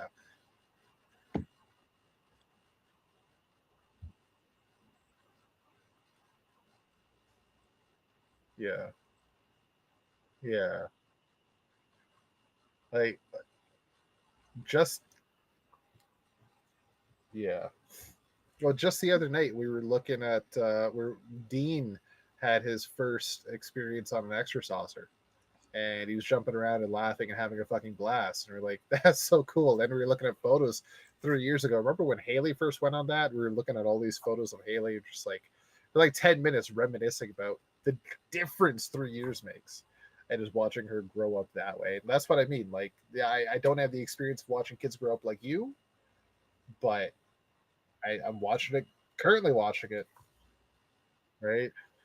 Well, like my nieces and nephew, my nibblings, they're all like my oldest niece is 26, right? My other nibblings are in high school. One is graduated. He's going into college next year. So and on the flip side, I have watched some kids grow up before my very eyes, and so it's touching to see. Brandon, I don't know if you've experienced it, but I hope you do one day if you haven't. It's such a fucking treat. Yeah, I'm trying not to think about that ever. Yeah, Hey, like I said, my oldest niece is 26. yeah. My oldest niece is 26. I've watched her grow up from a bit. I still remember when she was born. I was 9 years old. Fuck. Yeah.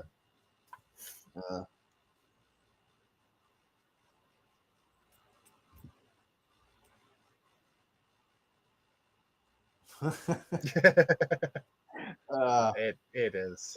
It is. I am in my mind still a kid. Yeah. Yeah. I'm not gonna lie. Yeah, there's I don't. We'll talk about that after the show. It's more like I don't know, mid-20s anxiety, where people are like, "Are you thinking about getting married? Are you thinking about this, and this?" It's like, can I live? Yeah, just please, relax. just let me live, man. Just got an apartment. Give me a minute.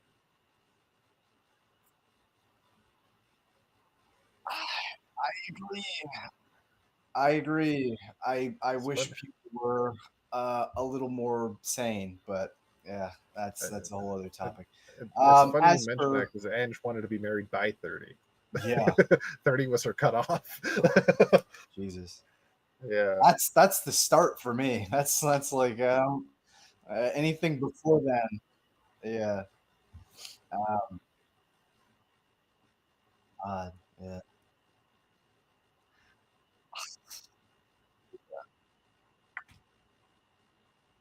Is that not how the practice started?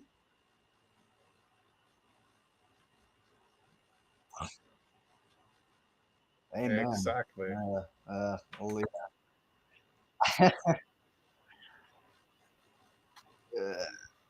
Yeah.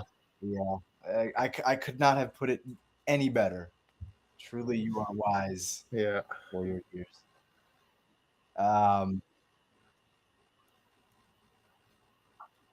No. Yeah. Oh.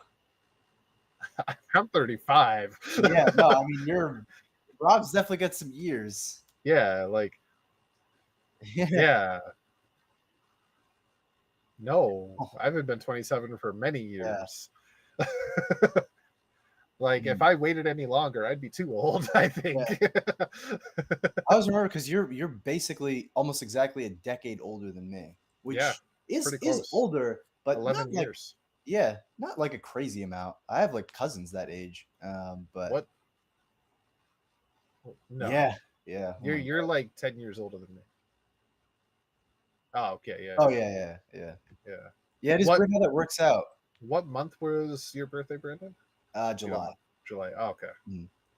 And you're March. March, yeah. Yeah, so a few months shy of exactly 11 years. Yeah, crazy. Yeah.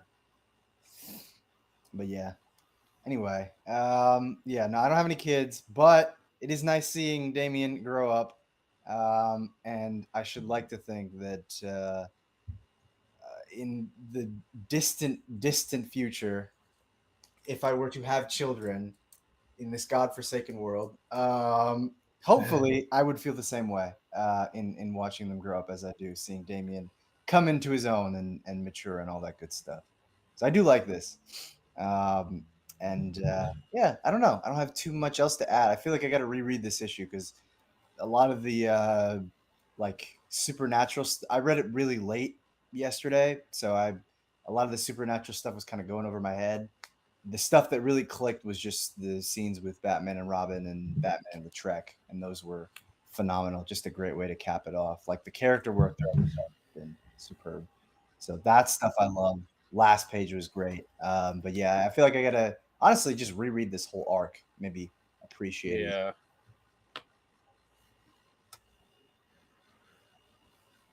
Definitely. Did you give your score? I'll give this one an 8 point.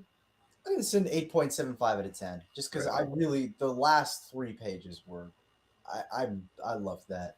Honestly, kind of emotional. Yeah. Like Damien has really come full circle. Right on. I don't remember if I gave my score, but also 8.75. Sick. Yeah, it was quite emotional, I gotta say. Yeah. Well, the ending. If you didn't have emotion, well, there's only one thing wrong with you. It's because you were affected by the Starbreaker core. Absolutely. Yeah. There's And one only thing one I hate core that about can the save you. Starbreaker core. It's all the damn vampires. What is that a quote of? It's loosely based off of Lost Boy. That's yeah.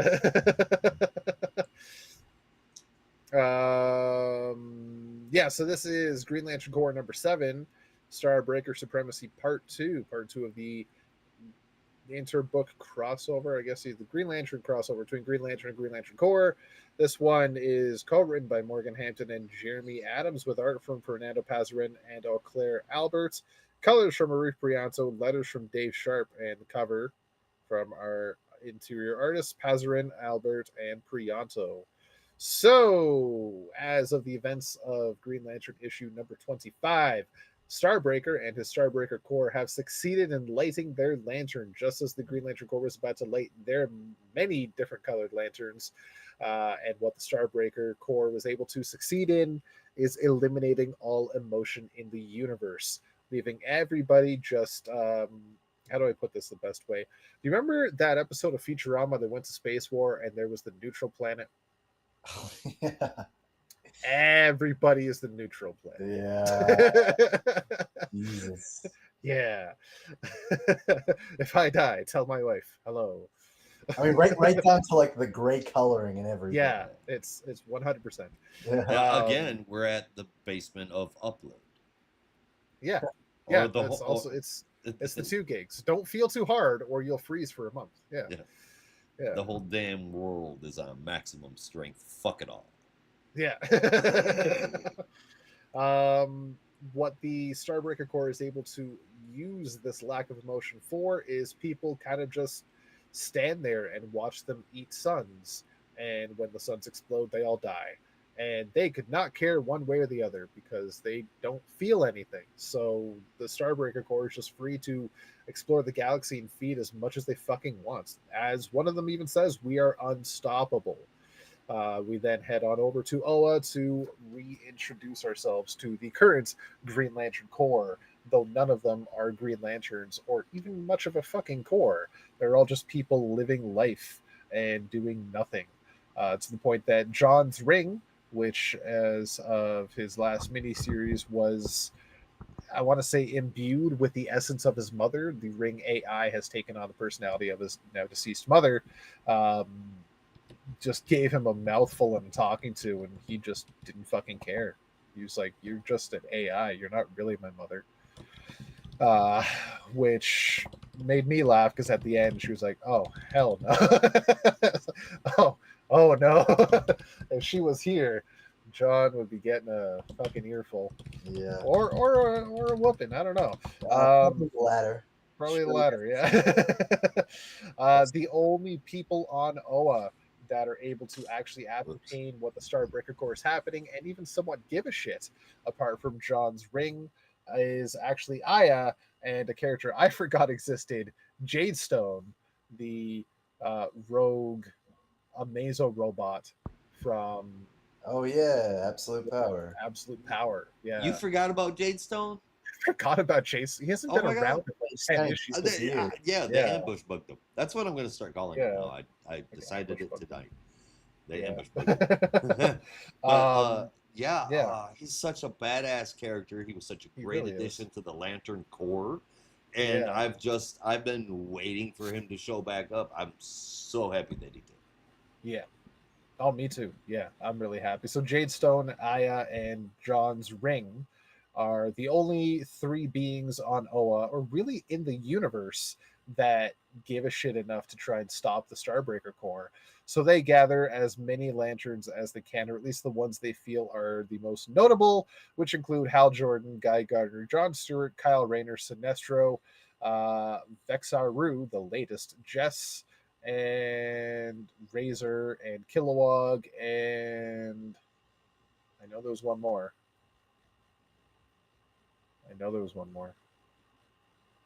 Joe. Simon did not get the notice. I don't know why. Fuck you, Simon. Hanging out with Justice League Red. Yeah, that's what I was thinking that too. But at the same time, he should also have no emotion. So I don't know what the fuck's gonna happen there. But yeah, Simon is inexplicably the only Earth Lantern not there. But that's neither here nor there, I guess. That kind of gets explained a little bit later, because this is where the story starts to pick up, where they then begin to talk about the source wall, and the ring AI mentioned when John had connected it to the source way back in John Stewart the Emerald Knights, it was able to download all sorts of information about the source wall. And there was one little bit of information that it couldn't quite let go or figure out, that it felt something that was the entities. And if you remember, way back in a little story called Lights Out, Kyle Rayner, as the White Lantern, had to take the entities and push them into the source wall, along with a giant being named Relic.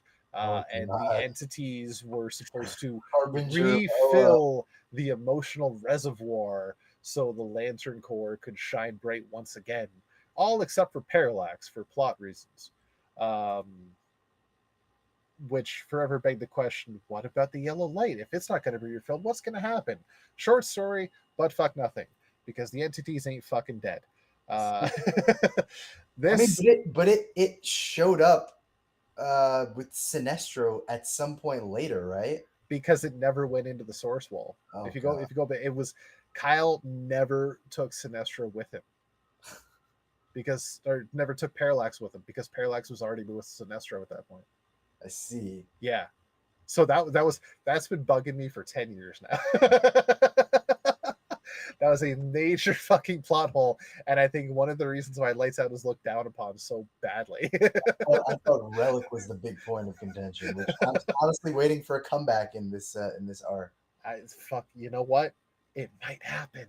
Oh, God. So what is happening now is the current Green Lantern computers think that there is something to be said about the source wall and the entities, and the Ring AI is thinking that maybe the entities are still around. So they head straight to the source wall. Kyle does have a bit more memory of it now, with the explanation being, again, a little bit of a plot hole. When he came out of the source wall, he was like, everything's so fuzzy. I don't remember anything. I don't know what happened over there. But apparently now that he has no emotion and no regrets and no shame, he's able to remember stuff. Yeah. So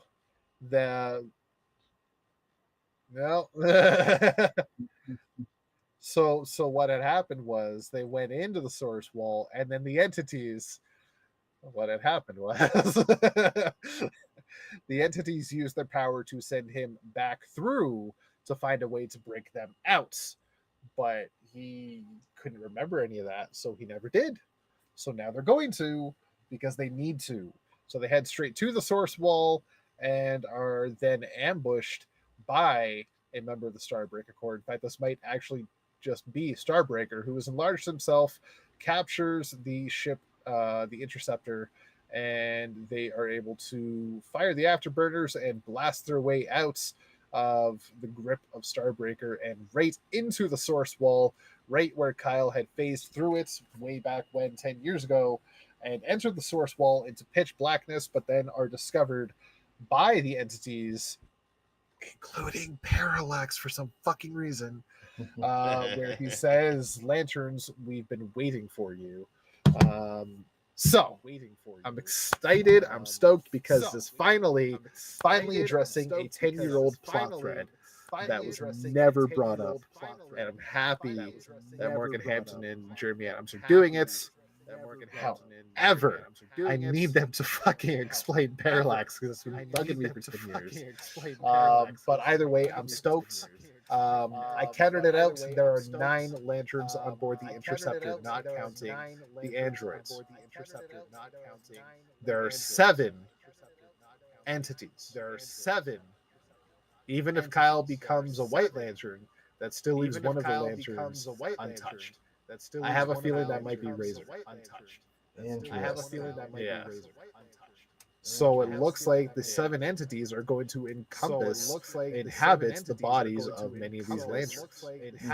And you can try and piece together in your own idea of who's going to be what. I figured Kyle could be Ion, but if Kyle's going to be the White Lantern, Parallax will go to Sinestro, the Butcher will probably go to Guy, Predator will go to Carol. I forgot they had Carol as well.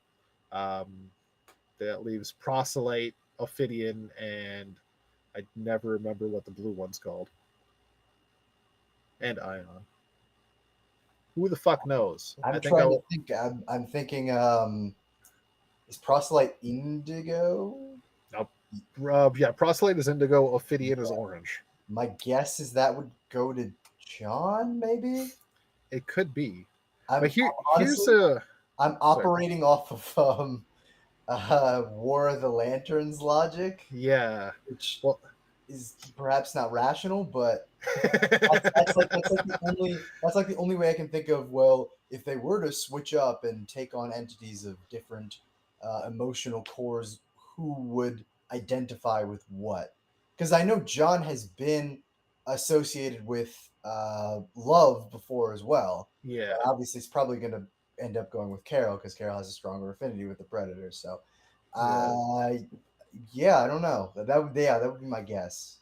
Well, here's food for thought, because there was a couple of throwaway lines during their trip to the source wall that didn't really pique my curiosity before, but I'm kind of honing in on now, specifically from Kilowog and Sinestro, where they mentioned the entities calling out. When Carol brought up seeing the Predator, she said maybe that was not actually Predator, that was just a vision of the Predator calling out to me. So Predator will obviously inhabit Carol, but Kilowog said maybe that's the voice I heard in the Yellow Lantern, and then Sinestro came back with maybe that also explains why I was filled with rage. Right. So maybe Butcher will inhabit Sinestro and Parallax will inhabit Kilowog. And then that leaves 4 others still. Is Hal going to get Ion? Because that'd be dope. Really?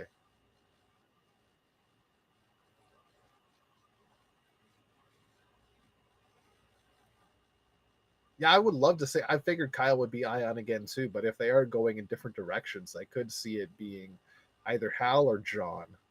Yeah, I feel like probably would go with Hal, given his reborn affinity for Will, if you will. I don't know.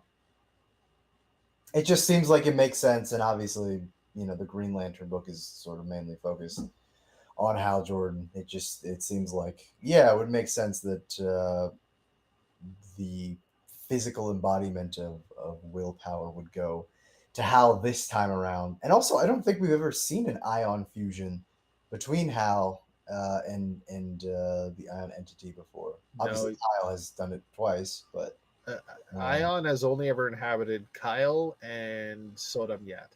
yeah. And one of the Guardians, I guess, technically. Mhm. So yeah, that could be an interesting new take. Yeah. Honestly, what might be interesting is if they subvert it a little bit and Sinestro does not end up with Parallax, but Sinestro ends up with what is the Rage entity called again? Butcher. Butcher. Yeah. Yeah, Sinestro ends up with Butcher, and I don't know, someone else ends up with Parallax. It would be Kilowog. Yeah, yeah, Because Parallax is calling out to him in the yellow battery. yeah. There you go.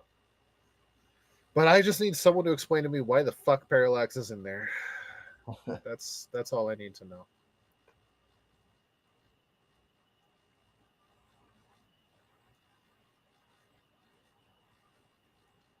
Yes. I hope to Gant it that it happens. Yeah. You hope to get it. I hope to Gant it. I like it. And you're right, he's not really given us lack of answers before, so I'm all for it for now. I'm happy they're picking up this plot thread because it's been bugging me for 10 years that's just been left untouched. And they just said fuck it to the entities because there was so much potential here. There really was. Fuck's sake. 10 years of stories we missed out on without the entities. But I digress. Hey, catch up.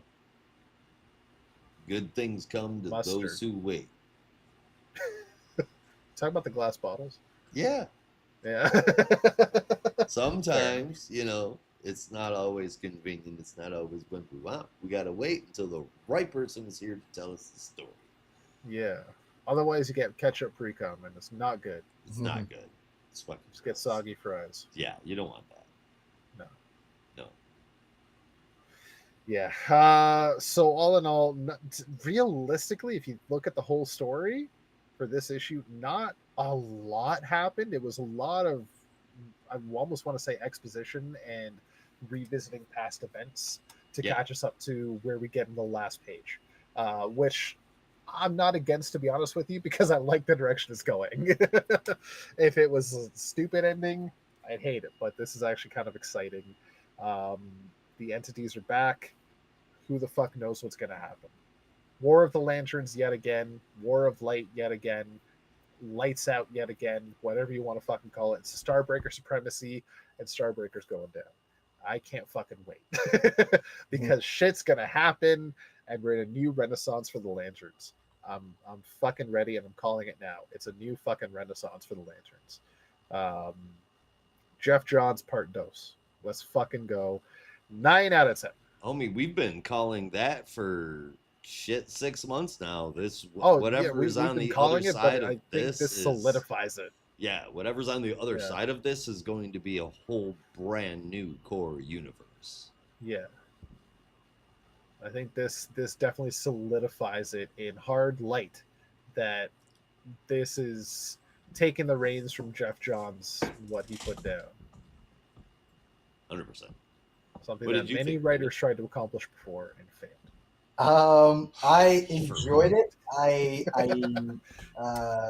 can't say I enjoyed it as much as you, Rob, but obviously a bit difficult not being quite as big of a Lantern fan as yourself.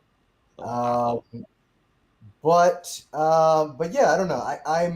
I'm enjoying the setup a lot, and obviously the mystery of the entities is hell of a teaser. But I'm kind of holding my breath on this one because I just don't want to be burned out like I was with Civil Core.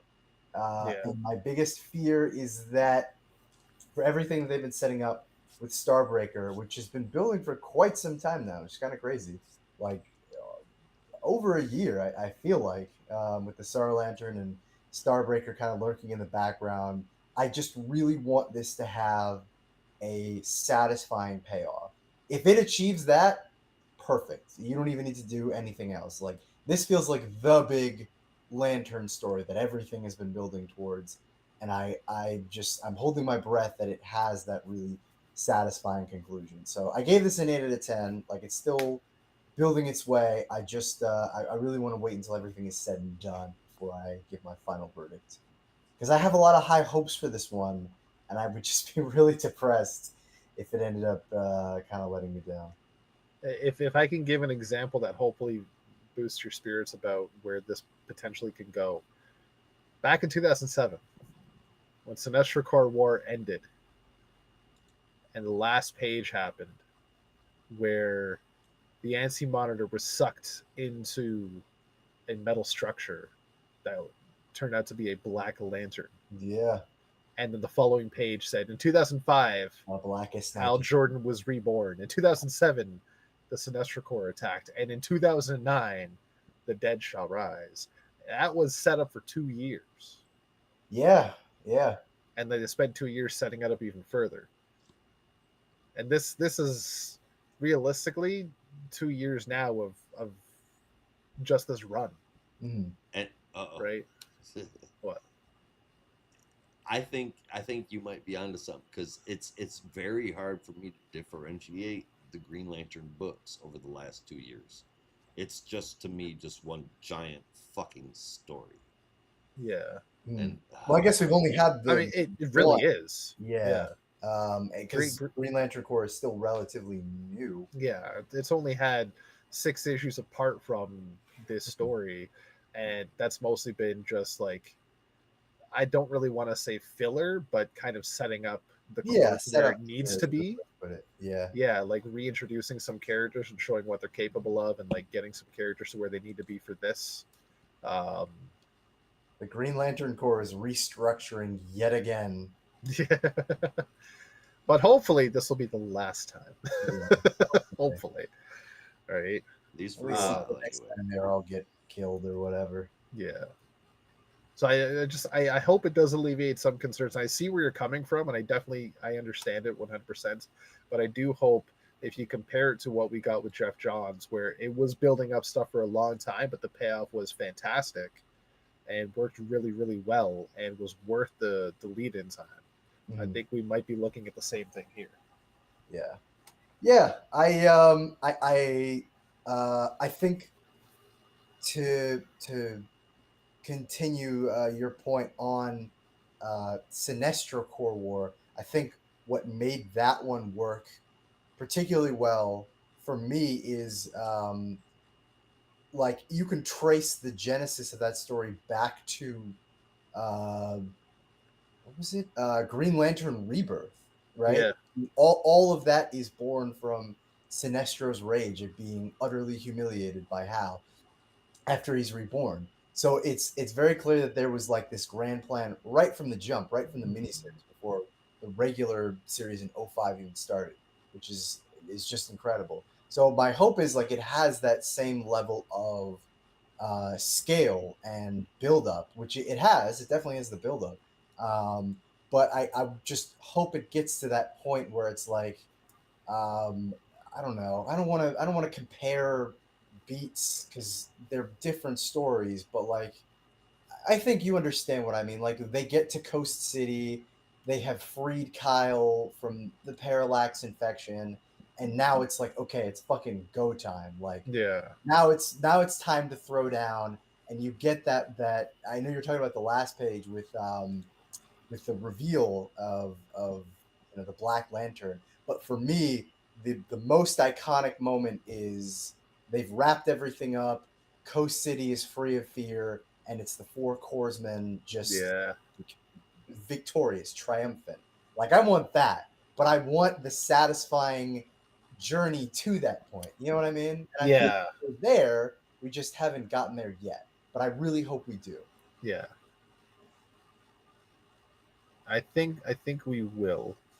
And if we have a moment, if we're quoting favorite moments from Sinestro Corps War, if we have a moment like when Hal used a Manhunter robot to siphon Sinestro's ring energy, and it was him versus Hal and Kyle at the same time without rings, just the 3 of them as people, and he just lands and looks up and says, "Come on, then, the both of you." Yeah. That's peak storytelling to me, and I'm Yeah. fucking sold. If they have a moment like that, I'm happy. Yeah, it doesn't have to copy it beat for beat, obviously. No. I want moments like that, I suppose you could say. Yeah, yeah. Yeah. A moment where it's very paid off in a way. Yes, that's Yeah. exactly it. And justified in how badass it feels. Yeah. Yeah. Yeah. I see where you're coming with this. I agree. I agree. Pretty good. What are you scoring at? 8 out of 10. 8 out of 10, right on. Josh, I believe it's your turn unless you gave your notes and I forgot. No, not really. Kind of. I think this is really something else. It's obviously throwback to all kinds of stuff that's happened, both recently and a while ago, and it's pulling it all together to make this really wicked cool story. Um, but it also feels like, like we've been talking about, a birth of a whole corner of a comic universe, and it's incredible. I couldn't be happier. I love it so much. It catches me off guard, and like I mentioned, I see like the one shots that have been there: Green Lantern, Green Lantern Corps, this whole everything since the United Planet Corps shit started with John. All of that, all of this has just been one giant, beautiful, awesome story to me in any way. In any case, and altogether, it's the second best story that DC's had over the course of the last 2 years. Freaking art is amazing too, always is. It's quite the team, and for the Lanterns, especially a story like this one, you really need people who can bring it to life. And with Passarin, Albert, and Prianto, that's exactly what we get. I would have given this an 8.75 out of 10 if I had not been so thrown off by the fact that Parallax was sitting there at the end of it, and that throws me like for a loop. So it gets an 8.5 out of 10. Fair enough. Now I regret getting annoyed about Parallax. What's that? Now I regret getting annoyed about Parallax and bringing it up, and I feel like I made you drop that score. It's in my notes, homie. Fair enough. Fair enough.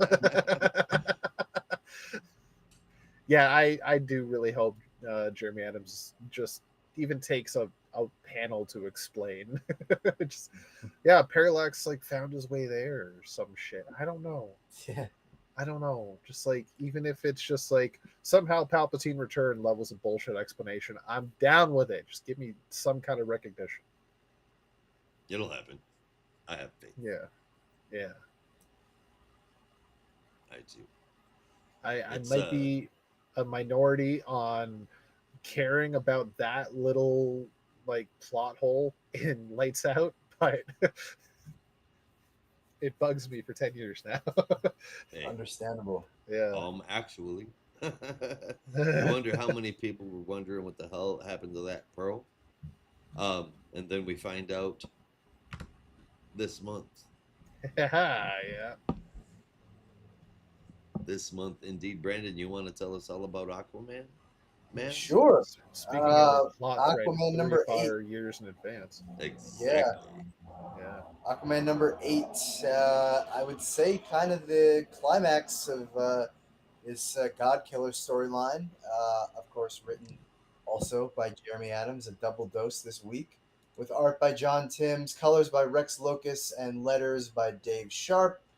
Arthur and the rest of Justice League Blue, as they're calling them, along with Garth and Jackson, take on Dagon. While Jackson and Garth die early on, Arthur and the rest do their best to hold off Dagon, as Arthur attempts to convince Laurie and the other mercenaries that they are better off fighting Dagon rather than working with him. They join his side, Arthur's side, yet Dagon still gets the upper hand on Arthur and seemingly kills him, stabbing him through the chest. Arthur, in an unconscious state, is awakened with visions of things we do not see but hear, such as Darkseid's infection, the DCU, how this gave rise to Dagon's influence over the Blue, and the need for Arthur to become a god killer. Arthur, now empowered and reborn as the Avatar of the Blue, takes on Dagon and kills him from within. He informs the survivors that Dagon had used the orb to control the Blue, but then crushes the orb and tells the rest of them that it's time to go home. So while I was reading this, I don't know if I just spaced out for a minute because something was happening outside, but I wrote the line while Jackson and Garth die early on, and I completely forgot that I read that because it happened so fast. Yeah. So literally, it's like a panel. It's like, okay, for the queen, we're dead. Uh, okay. I'll say this much: Arthur becoming Avatar of the Blue, pretty cool. Arthur fighting Dagon, pretty cool. Opening scene with Arthur and Tom Curry, excellent. Glad they finally have the victory. As far as the other characters go, why are they here? And also, what are they doing? Killing Jackson and Garth felt like such an afterthought. I feel like it has to be set up for something else. I think They so. will be coming back in a different state. We just don't know when yet. So I'm personally waiting for that before I make a final verdict. But it was just it felt so comical. I was like, why were they even here? They didn't do anything at all. Um, so that kind of rubbed me the wrong way a little bit, but I'm gonna withhold from letting that affect the score just because I think there's clearly more at play here than we're aware of, and subsequent issues will hopefully reveal that there's more going on with the citizens of Atlantis than just what happened here. So overall, I enjoyed it. I gave it a 7.5 out of 10. Did kind of feel like a rather abrupt end to Dagon, who's just been kind of built up as this huge, all-encompassing, menacing villain, and then Arthur just kind of gets swallowed by him and blows him up from within, like from a Looney Tunes cartoon. But I mean, yeah. Aside from that, good stuff. I don't know. I feel like this issue was kind of weird. It's the end of this kind of final battle, but it still feels like a very transitional issue, and I'm not really sure what to make of it. So yeah, I don't know. 7.5. Again, disappointed by some of the character stuff. I'm hoping that there's more in the bag. I feel like there has to be, given how Jeremy Adams has handled characters in the past. But I don't know. Maybe he just doesn't really care about the other Atlantean characters. That's also a possibility. Maybe he just doesn't like Garth or Jackson or Mira, and he's like, you know what? Fuck them. I'm gonna kill them, and it's just gonna be Arthur. So, man, fuck them guys. Yeah, no, fuck them. Who cares about them? They'll die. They'll be old and then they'll die. It's perfect. Are we no longer of the thought that they could be from a different universe? A different timeline was Yeah. what we speculated last month. I still feel like that is the case, which again is why I'm withholding severe judgment. But it's still, yeah, it's still a little too early to tell because they only just defeated the major threat. And now it's like, well, we're going home, but where is home? We don't even know. Is that finding the Atlantis that was, or are we just gonna go back to Earth and be like, well, we found Atlantis, but everyone there was older because of time displacement. So yeah, we're kind of done with that. We're just gonna move on to what comes next. I don't know. I guess we'll see. Well, even beyond that, all they found was the Atlanteans, but they had left the city behind years prior, Yeah, and put down roots elsewhere. So they hadn't even found the actual kingdom yet. They just found the people. So there's still an opportunity there that if the blue or the confluence has some level of time displacement, and what they found were the people after they left, then theoretically somewhere down the line or somewhere in the confluence you could find Atlantis as it was before the people left. yeah, yeah, yeah. Again, that's sort of what I'm hoping is the result, but Yeah. we just don't know yet. Um, Also, what happened? I just have to say it. What happened to Garth and Jackson that made them that pathetic? in all those years. They have both been Aquaman, and they went out like it was a joke. They barely They- put up a fight. They just got stabbed, and then it was over. To quote an amazing character, they got too old for this shit. Oh, Jesus Christ. come on, that's lame. Old ass Batman can still suit up and fight. Yeah, swing but punks. he's Batman. Oh, what? The And man fell what? from space Oh, and lived. what are you trying to say? What are you trying to say? Just because they're No, I'm saying Aqua characters, they're weaker. people have plot armor hard-ons for Bruce Wayne. Nobody's gonna have plot armor hard-ons for Arthur Jackson. Well, I think they should have plot armor boners from here to Kingdom Come. How about that? The only plot armor boner in Kingdom Come is for Superman Jesus Christ. and Batman, Uh, because that's a given. Oy. the disrespect. My God. Alright. Hey, I was as disappointed as you were, but I'm also in the camp of there's no way this is what's going to be the final moments of Jackson and Garth for the foreseeable future. I Yeah. think we will get their younger selves back, and Arthur is able to reunite with his family as they were when they were teleported away. Except now, baby Andy is going to join them as grown-up Andy. Oh Lord. I Very actually 100% agree. And I we're think- finally going to have the Enzo and Matrix crossover I wanted. Basically, yeah. 5 years now. Isn't that like a Basically, yeah. Fantastic Four plot line? They had like a future Valeria after Valeria had just been born. So there was a teenage Valeria hanging out at the Baxter building, and there was also the infant Valeria. That was also a plot thread in Jonathan Hickman's where Right. grown-up Valyria and grown-up Franklin showed up. But I'm talking about 1990s reboot where Enzo was reborn as Matrix, and then Mainframe was rebooted, and Enzo was reborn as a 10-year-old. Matrix was still there as an adult.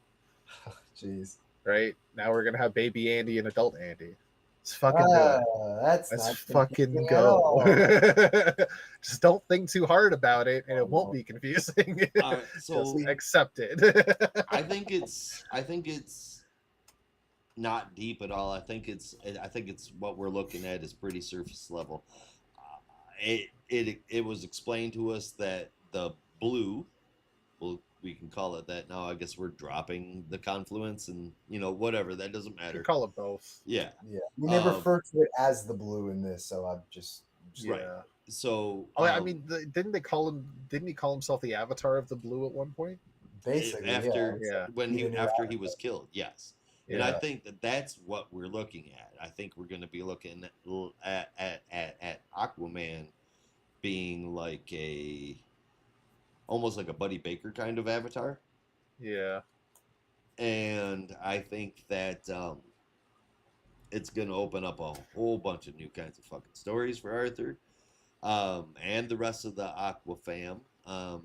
Maybe get them to come to the forefront a bit more, which is why we saw Garth and Jackson die. So everybody's happy when we get to see them come back. you could have given them a little bit more to do, though. It's not even I the think fact that they're dead. It's just that they went out so comically. I think I it laughed was when I Yeah. read to that. show how dangerous Dagon was before Yeah. they had him take a fucking Man, Medusa that's some hair strand bullshit. and stab him through the chest. They had to show that the two younger versions of Aquaman could easily perish before I'm like, Dagon man. could take Arthur out that easy. I don't Yeah. believe that. I don't believe that. Tempest has been through plenty of shit. Same as Jackson. I get they're old, but I'm like, at least give them, I don't know, at least give them a page. Not They're a like panel. fucking 70, dude. They're not Yeah. 70. What the? They They're could like be. 50s, maybe. 50s, 60s. And they've also been out of Bullshit. action for many decades. Like nobody in their history since they were taken to the Blue or the Confluence, they haven't actually been fighting anybody, because any battle they could have fought, they lost because Dagon's been controlling their lives. So they've been out of action for many decades from their point of view. Once an Atlantean, always an Atlantean. I'm just saying, I think they could have had a little bit more time And than. I'm just for saying, the Jackson's Queen Isabellian. Was that? Jackson is half Isabellian. Yeah, it's half And- Sibelian, half Arizonian. What's your point? Half Sibelian. I mean, he was raised Atlantean. Yeah. I think that this is awesome for the entire Aquaverse. I think it's great, and I think we will see more Jackson, more Garth. I think we will see more Mara, and we're gonna see Andy now. I believe grown up Andy is coming back with the Blue Crew. I hope that they all stick around. I hope Arthur has Andy on the Blue Crew, and I hope that we see Orion and Lori and Zan and Vivian and Captain Nemo. I'm down. This is just, it's flat out enjoyable. It's some of the best Arthur storytelling ever, in my opinion. I love it. Big things, big things. And I'm just genuinely curious though. If this issue, or I'm sorry, if this run, let's say the run ends at like 20 or something, right? And they get to the end of it, Jerry, and everyone is still dead. Highly unlikely, but let's say that does happen. How would you feel? if Jackson, Garth, and Mara were still dead, and Yeah. baby Andy was gone, Yep. I would be pissed. Yeah. At that point, it's time to be annoyed. But Yeah, for the time 12 being, issues later, the possibility and is still they there don't to Oh, no. come back. There's a somewhat sadistic part of me that kind of wants to see that. I would be pissed too. Fuck. But there is that part of me that's just like, it's somewhat entertaining when someone comes in and just burns it all down. Like, There's fuck it. This a sadistic part of me that's more annoyed at the fact that you even entertained the thought that this run could end at issue 20. Well, I meant more Fuck it. that like Jeremy Adams' run might Yeah. end, and someone else comes onto the book. Nope. Yeah. And you know Probably what's, against his will. It's been a while. Well- It's been a while since I've seen someone take the burn it down approach. Like fuck it, I'm just gonna kill everyone. I don't even care. I don't I think remember we're getting when that. Matthew Rosenberg was writing Uncanny X-Men, and it was just like, just kill an X-Men every issue. Like fuck it, the reboot is cut, or not reboot, but like the relaunch, the Hickman relaunch is coming. Let's just kill everyone. Like burn the whole thing down. Who cares? As a great man once said, we're burning it down to build it back up. Yeah, I don't know. I is it weird that I kind of want to see that? Maybe a little Forest fires are necessary in nature. bit. Well, everything I said plus the absolutely stellar art that jumps off the page. Looks Oh, God, gorgeous yes. doing it. Love it, all of it. And I'm pretty goddamn excited for what comes next. Honestly, this will get a 9.5 out of 10, but out of all of this, again, we've got help me out here. I believe his name is Titus the shark, right? Titanus. Titanus, and Vivian and Orion. We've got Lori Lamares. We've got all of these people here, and no fucking dolphin. So not a 9.5, Nah, a 9.25. I don't know. What if they bring her into this and she dies too? Shut your dirty. I'm telling pirate you, hooker mouth. man. Maybe the point of this run is to just burn it down. Yeah, you Build a fucking new killed Dolphin. supporting I'll never cast. read Aquaman again. When we get to our favorite moments of the week, I'm going to bring up Brandon constantly trying to get Josh to hate this run. This is not gonna happen. Oh no! Well, I mean, if you like it, you like it. I don't know. I'm kind of like, you can go two ways. You can Yeah. you can try to salvage it, right? I mean, the run's not bad or anything. It's just like you can try to go the way where people are going to turn around on it and say, oh well, they're back, so everything is fine now. It was just building suspense. Or, like I said, Mystery. you can do the fuck it, let's just burn the house down approach and just kill Yeah. everyone and like literally just take it down to the studs essentially and just strip away all of his supporting cast, all of the pillars, and Nonsense. I don't know, and go nuts. No. Jackson and Garth can't die. I'm sorry. Tempest, I love I Jackson mean, Hyde. I love I Jackson mean, Hyde, and I can't I have mean, anybody killing Jackson he's- Hyde off. But Tempest, Tempest has been Died dead before. before. he's been He was dead a before, Black but he Lantern. can't be like dead. Not Tempest. Well, here's the thing, though, right? Like Tempest died in what 2009 during Blackest Night. Yeah. He was dead. I mean, keep in mind the New 52 happened, but Yeah, he was he was off he the was board dead. for he was off the board for almost 7 years. Right. And Like wasn't there that was no long mention enough? of him. Do we want Barry Allen to just fucking disappear? I'm Again? just, Are we I'm just okay saying, with I'm that? just saying. No. I I'm mean, just saying, what if it that kind of happened? has. It has happened, and Barry Allen is retired. Yeah, he's retired now. Yeah. I got He's my gonna wish stay on the one retired. guy I didn't want to retire. Wanted him to have a different job. God damn it. He does have a different job. He's 9.25 for this one. What did you guys get? novel writer for the history of the DC universe. Yeah. With everything we talked about, plus 2 extra points, I just had to chuckle a little bit when on the cover it says "Into the Deep with Justice League Blue," and then you turn the first page and you get an ad for Justice League Red. Like that's Which is a totally different great. concept. Juxtaposition. It's Because Yeah. fucking Justice League fantastic. Blue is formed around the fact that Arthur is now an avatar of the blue, and Justice League Red is formed around a pager. Yes, but a red one. And Red Tornado, but nobody else is red. Right. Well, there's Red Canary. And But I that's mean, it. I guess Dead Man wears red, Power Girl, but Yeah. I mean, it's an interesting team. It really is. Dead Man, It Red is. Canary, Power Girl, Red Tornado, Simon Bez, and Cyborg. Cyborg. Jesus, Cyclops. Killing He has X-Men. one good eye, sure, but come on. He's got one good Oh. eye, and then he's got one Yeah. that's even better. Exactly.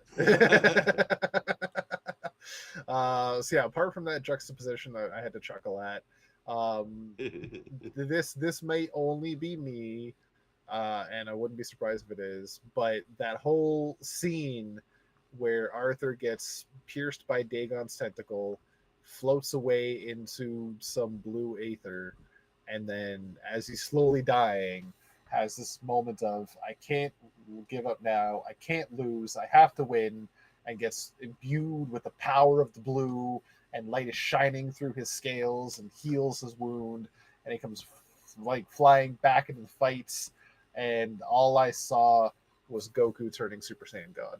Jesus. And Way my to cheapen it. God. Yeah. In his fight Yeah. with Beerus, almost the exact same thing happened. If only the fight was a little more grandiose. I don't know. I'm also kind of disappointed about that. I'm not gonna lie. Like it's just the like, Goku I know there's only Beerus so much fight, you or- it's Oh, only. Oh no, not Wait a the Dragon Ball Z fight. The okay, but this one, yeah. yeah, this one. I was expecting a little bit more knuckle to knuckle action, but this was just like, oh, they trade some blows. Yeah. Arthur remembers a poem. Dagon swallows in the end. And Like was I get where you're coming from, but they also did, I think, a really good job at showing just how dangerous Dagon is. That even with all these people combined, they were not enough to combat Dagon. Because I felt it would have cheapened the hype that they've been giving Dagon for 8 issues now. See, Or 7 I issues prior, don't, because they've been building him up this whole time. Be like, he's a very dangerous man, Arthur. You have to be ready. Hmm. Many people have fought him and died. If you're not ready for him, you're gonna lose. Yeah. And then they go in semi half cocked, and yeah, half of them fucking die. I don't usually support adding extra issues where there shouldn't be, but honestly, I think the fight between Arthur and Dagon probably should have been an extra issue. Like if this issue had just been it's the Atlanteans and Justice League Blue versus Dagon, and it's like, oh, maybe they think they're winning, but they just get completely fucked in the end because Dagon has that leveling up moment, and then it's like, oh shit, next month that's where it really gets serious because Arthur like basically has no one else to rely on at that point. I think I would have felt a little bit more satisfied at this point. I guess it's honestly maybe it's another pacing problem for me. Like it it felt like it needed I need more. But on my New York accent, I need more. Need more. You know? But at the same time, with a the lot bull of people crimes gave that Dragon kid- Ball flack for like prolonging fights over like Yeah, 5 or it 6 doesn't have to chapters. be too long, but give me enough so that I can really feel it. Yeah. Not so it's like literally I turn the page and I'm like, oh, they're dead. Oh, Yeah. okay, and then I laugh and then I keep reading. And like I know I keep bringing up Dragon Ball, but Dagon literally said, "This isn't even my final form." Yeah, that was pretty funny. Jackson and Garth were quite their literally final form. Krillin and Yamcha Ugh, in this fight. that's so depressing. It's up to you to decide who's it. Spoiler alert: I think Jackson is Krillin. So sorry, Yeah. Garth. That's funny. You're the bitch boy of the team. I'm sorry.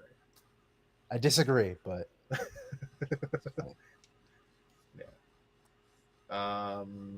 No, but I'm also giving this a 9.25. I've been loving every issue of this run so far. I see where you're coming from though, Brandon. Seriously, like the fight could have lasted a little bit longer, maybe given us a little bit of extra oomph. But I Yeah. really like the way that it was handled. Again, maybe because I'm a huge Dragon Ball fan, I don't know. But I do like the way it came about, and I do think we're going to see the Atlantean family again Damn. one day. I figured you'd be on my side being a Dragon Ball fan. You gotta have that multi-chapter fight. Again, a lot of people complained about how long Dragon Ball prolonged fights. And also, not many people in the Dragon Ball universe stay dead. Some people have been reborn like 3 times.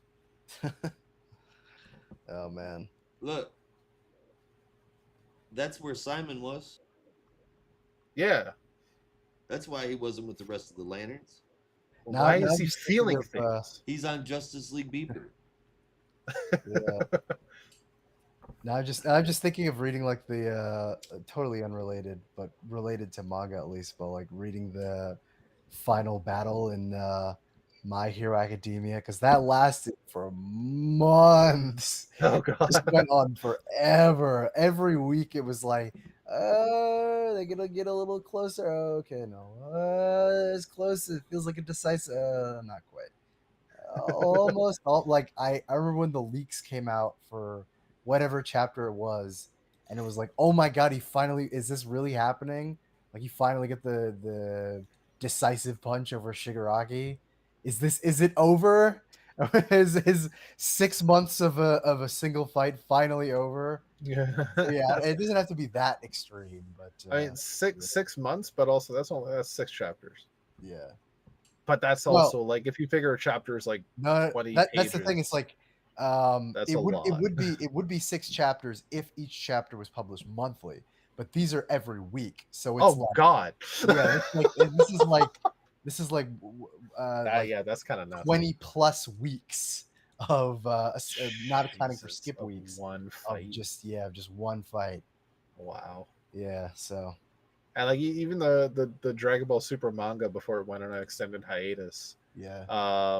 The Tournament of Power, if you're familiar with the storylines, and the anime Mm-hmm. was like 121 episodes, 131 episodes Hmm. for like 4 or 5 story arcs. The manga summed all that up in like 48, 49 chapters, right? Okay. So it was a lot more condensed, but then the last chapter, which culminated like 2 story arcs, was like 105.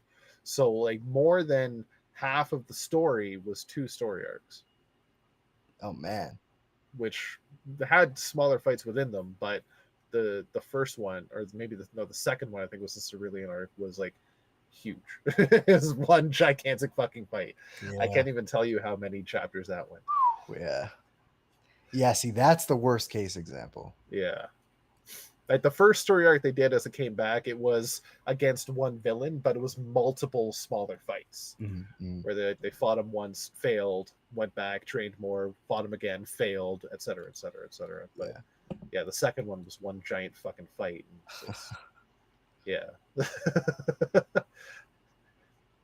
So yeah, like, so, yeah. You can have a Yeah. you can have a middle ground. You can have a fight that gives you a good chunk of emotional moments to reflect on, but it doesn't have to go on forever, you know. Mhm. Exactly. Don't worry, we're getting plenty of that in a couple of months with DCKO. Oh fuck! Oh, boy. I can't wait. Yeah, we're gonna get Oh. plenty of those. So I'm not complaining too much about this one. Although I do, well, I guess we can talk about that more. But I do have my speculations of, I don't know, maybe Arthur might be a serious contender because I Maybe. know they in that moment where they're talking about just the blue and the nature of the universe and everything. There was like some kind of line, I wish I could remember it, about energy or something. I gotta find it, and I it just kind of made me like raise my eyebrow a little bit. Like, is this maybe related to what they're talking about with the Omega energy and the person who might be able to take on Darkseid? Is Arthur like a serious contender for that role? Is that kind of what they're Yeah, teaming up? baby. What if it's a team up of what if this all culminates into Justice League Avatar? Yeah. Oh shit. Would it be like Arthur, Buddy, Poison Ivy, Alec Holland, Levi? Yeah, here it is. It says Dagon knew it too and used it to steal the blue to hold it at bay. There is something inside him controlling this force, this energy. Now that could just be related to the blue, not connected to Omega at all. But I just was like, energy, interesting. Right? Maybe there's something there. Yeah. Absolutely could be. Him having control over the blue and then having a connection to that dark side energy may have what gave him those extra powers. Yeah. Like Like aging Omega people. energy was the reason that he wanted to take over the blue in the first place. Yup. Twisted mind. Interesting. Sick little bastard. I can't wait to see where this goes. I really can't fucking wait to see where this book goes. I'm so stoked for DCKO. I'm so stoked for the rest of this year's stories. Holy shiza. Okay. Definitely. All right. Whew. All right. Top 3 favorite moment. I'll go first. Mine was pretty kind of evident basically here. Third place, Batman and Robin. Second place, Green Lantern Corps. And first place is Aquaman. With my favorite moment being the last page of Aquaman, that single page splash of the Blue Crew. I don't want to call him Justice League Blue Crew. Okay, I want to call him the Blue Crew. But the Blue Crew, where Arthur says it's time to go home. What are they, a PBS kids show or something? I was gonna say it sounds like a surfer troupe in Southern It's California or something. Aquaman and the Blue Crew bringing you educational content. There's absolutely no way. All that right, I'm not kids. calling Today it we're when I gonna can. learn about the ocean. Did you know that Weeknights the after ocean the is Super Friends. 70% salt water? And then Nemo's like, yes, the salt water could be like some fucking electric company ass thing.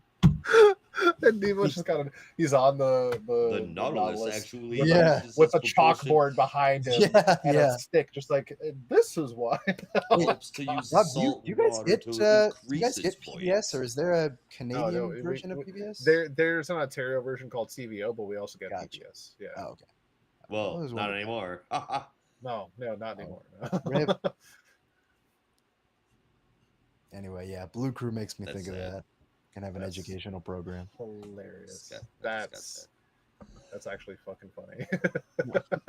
and I'm glad you think so because it's not going God. away. That is the Blue Crew. Justice League Red, Justice League Blue. I'm sorry, that is. I can still remember Superman Red and Blue. I can't. This is too close, especially with Power Girl right there on the cover. This is the Blue Crew, and that Well, is what if- Justice League Pager.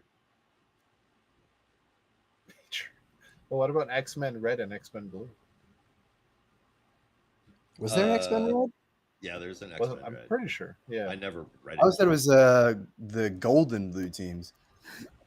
Oh wait, no, there was the X-Men Red that Tom Taylor did, I think. Yeah, it wasn't that but I long didn't ago. read it. Yeah. I say not that long ago. It was probably like 8 years ago. Yeah. Oh, X-Men Blue was a long ass time ago. But yeah, isn't that Josh? Maybe you would remember. I thought that was like the nickname for the two Yeah, it was like X-Men teams at the time. the It core was like team and the uncanny team Yeah. or something. It was Yeah. golden blue team and gold Gold and team. Yeah. Blue, yeah. Yeah, blue and gold, which was If I remember Marvel right, had one too. Storm was the leader of one, and Cyclops was the leader of the other. Cyclops was the leader. of the Yeah. other. It was like the way I remember it is like It was actually pretty X-Men, cool. adjectiveless X-Men had Cyclops, Uncanny had Was Storm. whoever else was there. I only care Aurora. about Yeah. I think that's. I think Who's she's my just favorite calling herself X-Man? Aurora I'll at let the you time. guess. Havoc. Your Brandon's favorite X-Men? If I didn't Um, make it very obvious by that last sentence, Clearly, it's Hank McCoy. clearly. I do love Beast Before and Beast, though. I'm not going to lie. I'm before he was reborn in the new furry Yeah. suit. Yeah, before he became a. Brandon's favorite genocidal X-Man maniac. is Nathan Gray. Obviously. No, wait, Yeah. it's Zorn. Oh, Lord. Actually, it would have Cable. been if not for the reveal in New X-Men, which I'm still mad Right. about. I still hate the idea that I get that it was intended for him to be the traitor, but I still don't like that. I also still hate the idea that he's Magneto, but that's a whole other topic. It Actually, wait, helps. no, and then he He's wasn't not Magneto. now. Yeah. Yeah. I don't know. That whole thing was bullshit. Zorn should have just been a mutant who was able to connect with students at the Xavier School, and they should have just left it at that. And I don't like that reveal. I'm sorry. If it means anything right now, Judd McKay is cooking with Zorn and Magneto. Well, that's good. That's good. Well, I know Well, there he's was, I'll have to cooking look with that up. Magneto. Zorn's kind of just there. Yeah, I know there was a lot of love for the new X-Men stuff in that book. I kind of dropped Yeah. it after like issue 6, though. Your Oh, favorite man, it's- X-Man is Bishop. Bishop. Maybe in high school. Right. Uh, Man, I wish I had that many pockets. Yeah. It's, No, Bishop was it's- pretty fucking wicked, dude. For the I ain't gonna lie. uninitiated, yeah, it's Cyclops. It's always been Cyclops. Yeah. I am not, nor have I ever been a leader, but I always loved characters who were leaders. I don't know. It's just the coolest thing to me. They always have that aura, I guess. It's why I liked Yeah. Robin. It's why I liked Captain America. That's why I love Cyclops. Fair. I always love the characterization they give Cyclops, which I a lot of people might not because it might be like kind of tired at this point. But the idea that Cyclops was kind of like forced into the leadership role and had to learn it. Yeah. He wasn't necessarily a natural born one. Oh yeah. But he was pushed into it and had to learn. To No, survive. I love that interpretation, and Yeah. honestly, it is the most true interpretation, because if you go Yeah. back and you read some of the early Claremont stuff, like there's a period where Xavier is like off in space, I think, with Lilandra. This is before Magneto comes to the school, and there's this great moment where like Scott is talking to, I want to say it's Misty Knight, and he's basically just like, I don't really know how to do this. Like this was just kind of put on me, but it's a Yeah. lot of pressure. I'm not really sure how to handle it. I'm like, that is Cyclops. He didn't ask to Yeah. be a mutant messiah. It was just put on him because Yeah. he was one of the first ones and he was one of the most active ones. And Xavier recognized his talent, but he was never like destined to be a leader. But he made the best of it. Yeah. Even when the world was against him. I love that. And it gives even more credence as to why he fucked up so much. Yeah. Why he made so many bad Wait, choices. wait, no. because What are you talking about? Cyclops was right. Cyclops. Cyclops was Oh, right. I didn't know we were talking to Quentin Quire right now. Cyclops was right. He did no Cyclops wrong. was right. Honestly, jokes aside, I do kind of believe that when you put it in context. Yeah. There were points where he maybe went a little too far, but you can understand why. Yeah. Are you guys going back all the way to when he was like when he did the costume change in the whole 9 yards? Yeah, this is like after Avengers versus X-Men. Yeah, when he was imbued with the Phoenix Force and did the snapping. Yeah. Did the snapping. The snapping. Yeah. Classic. And I don't mean viewers, I don't mean the snapping. I mean But again, Yeah. if you go back and read Avengers versus X-Men, which out of character moments aside, it is justifiable. People will say, how could Cyclops do that? So uncalled for. But after everything they'd been through, after him kind of parting ways and trying to build his own community on Utopia, for the Avengers to just show up and be like, all right, hand over hope. Like, you can sit the Yeah. fuck down now. He's like, no, I'm going to stand my ground. And if we get the Phoenix Force, we're going to use it to defend ourselves. And for the Avengers to use Charles Xavier to somehow coax Cyclops into relinquishing the power after everything they've been through, like, obviously that was not going to happen. So, yeah, I stand by it. Cyclops was right. I stand by, and it might have been retconned at this point, but I stand by the plot idea that he was not in control of himself when he snapped Xavier's neck, and it was the Mhm. Phoenix Force kind of making him do it. Definitely nudging him, yeah. Yeah. Because I don't think he would have, killed him even if he was in a more rational state. But I think at that point it's like I'm so angry and upset that the Avengers continuously are trying to like put us in our place and tell us what to do after leaving us, to dry after Mhm. all of the mutant massacres and Genosha and all this shit. Like, for them to show up now and act like we're just supposed to fall in line, you can understand why he would be mad and how the Phoenix Force would take advantage of that and manipulate him to kill old Chuck. But Scott, I had to. They fixed my fucking spine. No. How could you let them tell us what to do? I loved you, Charles. You were What like was a I father. supposed to do, man? I can Yeah. walk now. Yeah. There's a part of me that misses reading X-Men, but I just Yeah. don't know if I can get into it as much in its current state. I get it's not going to feel as good as the Hickman era stuff, Mhm. but I there's mean, definitely some good bones here. I didn't Yeah. fall off of it. I just stopped reading so many comic books. Yeah. Fair You know, enough. it's still in my stack, and I'm still going to finish reading it. The latest, both regular and uncanny, were really good.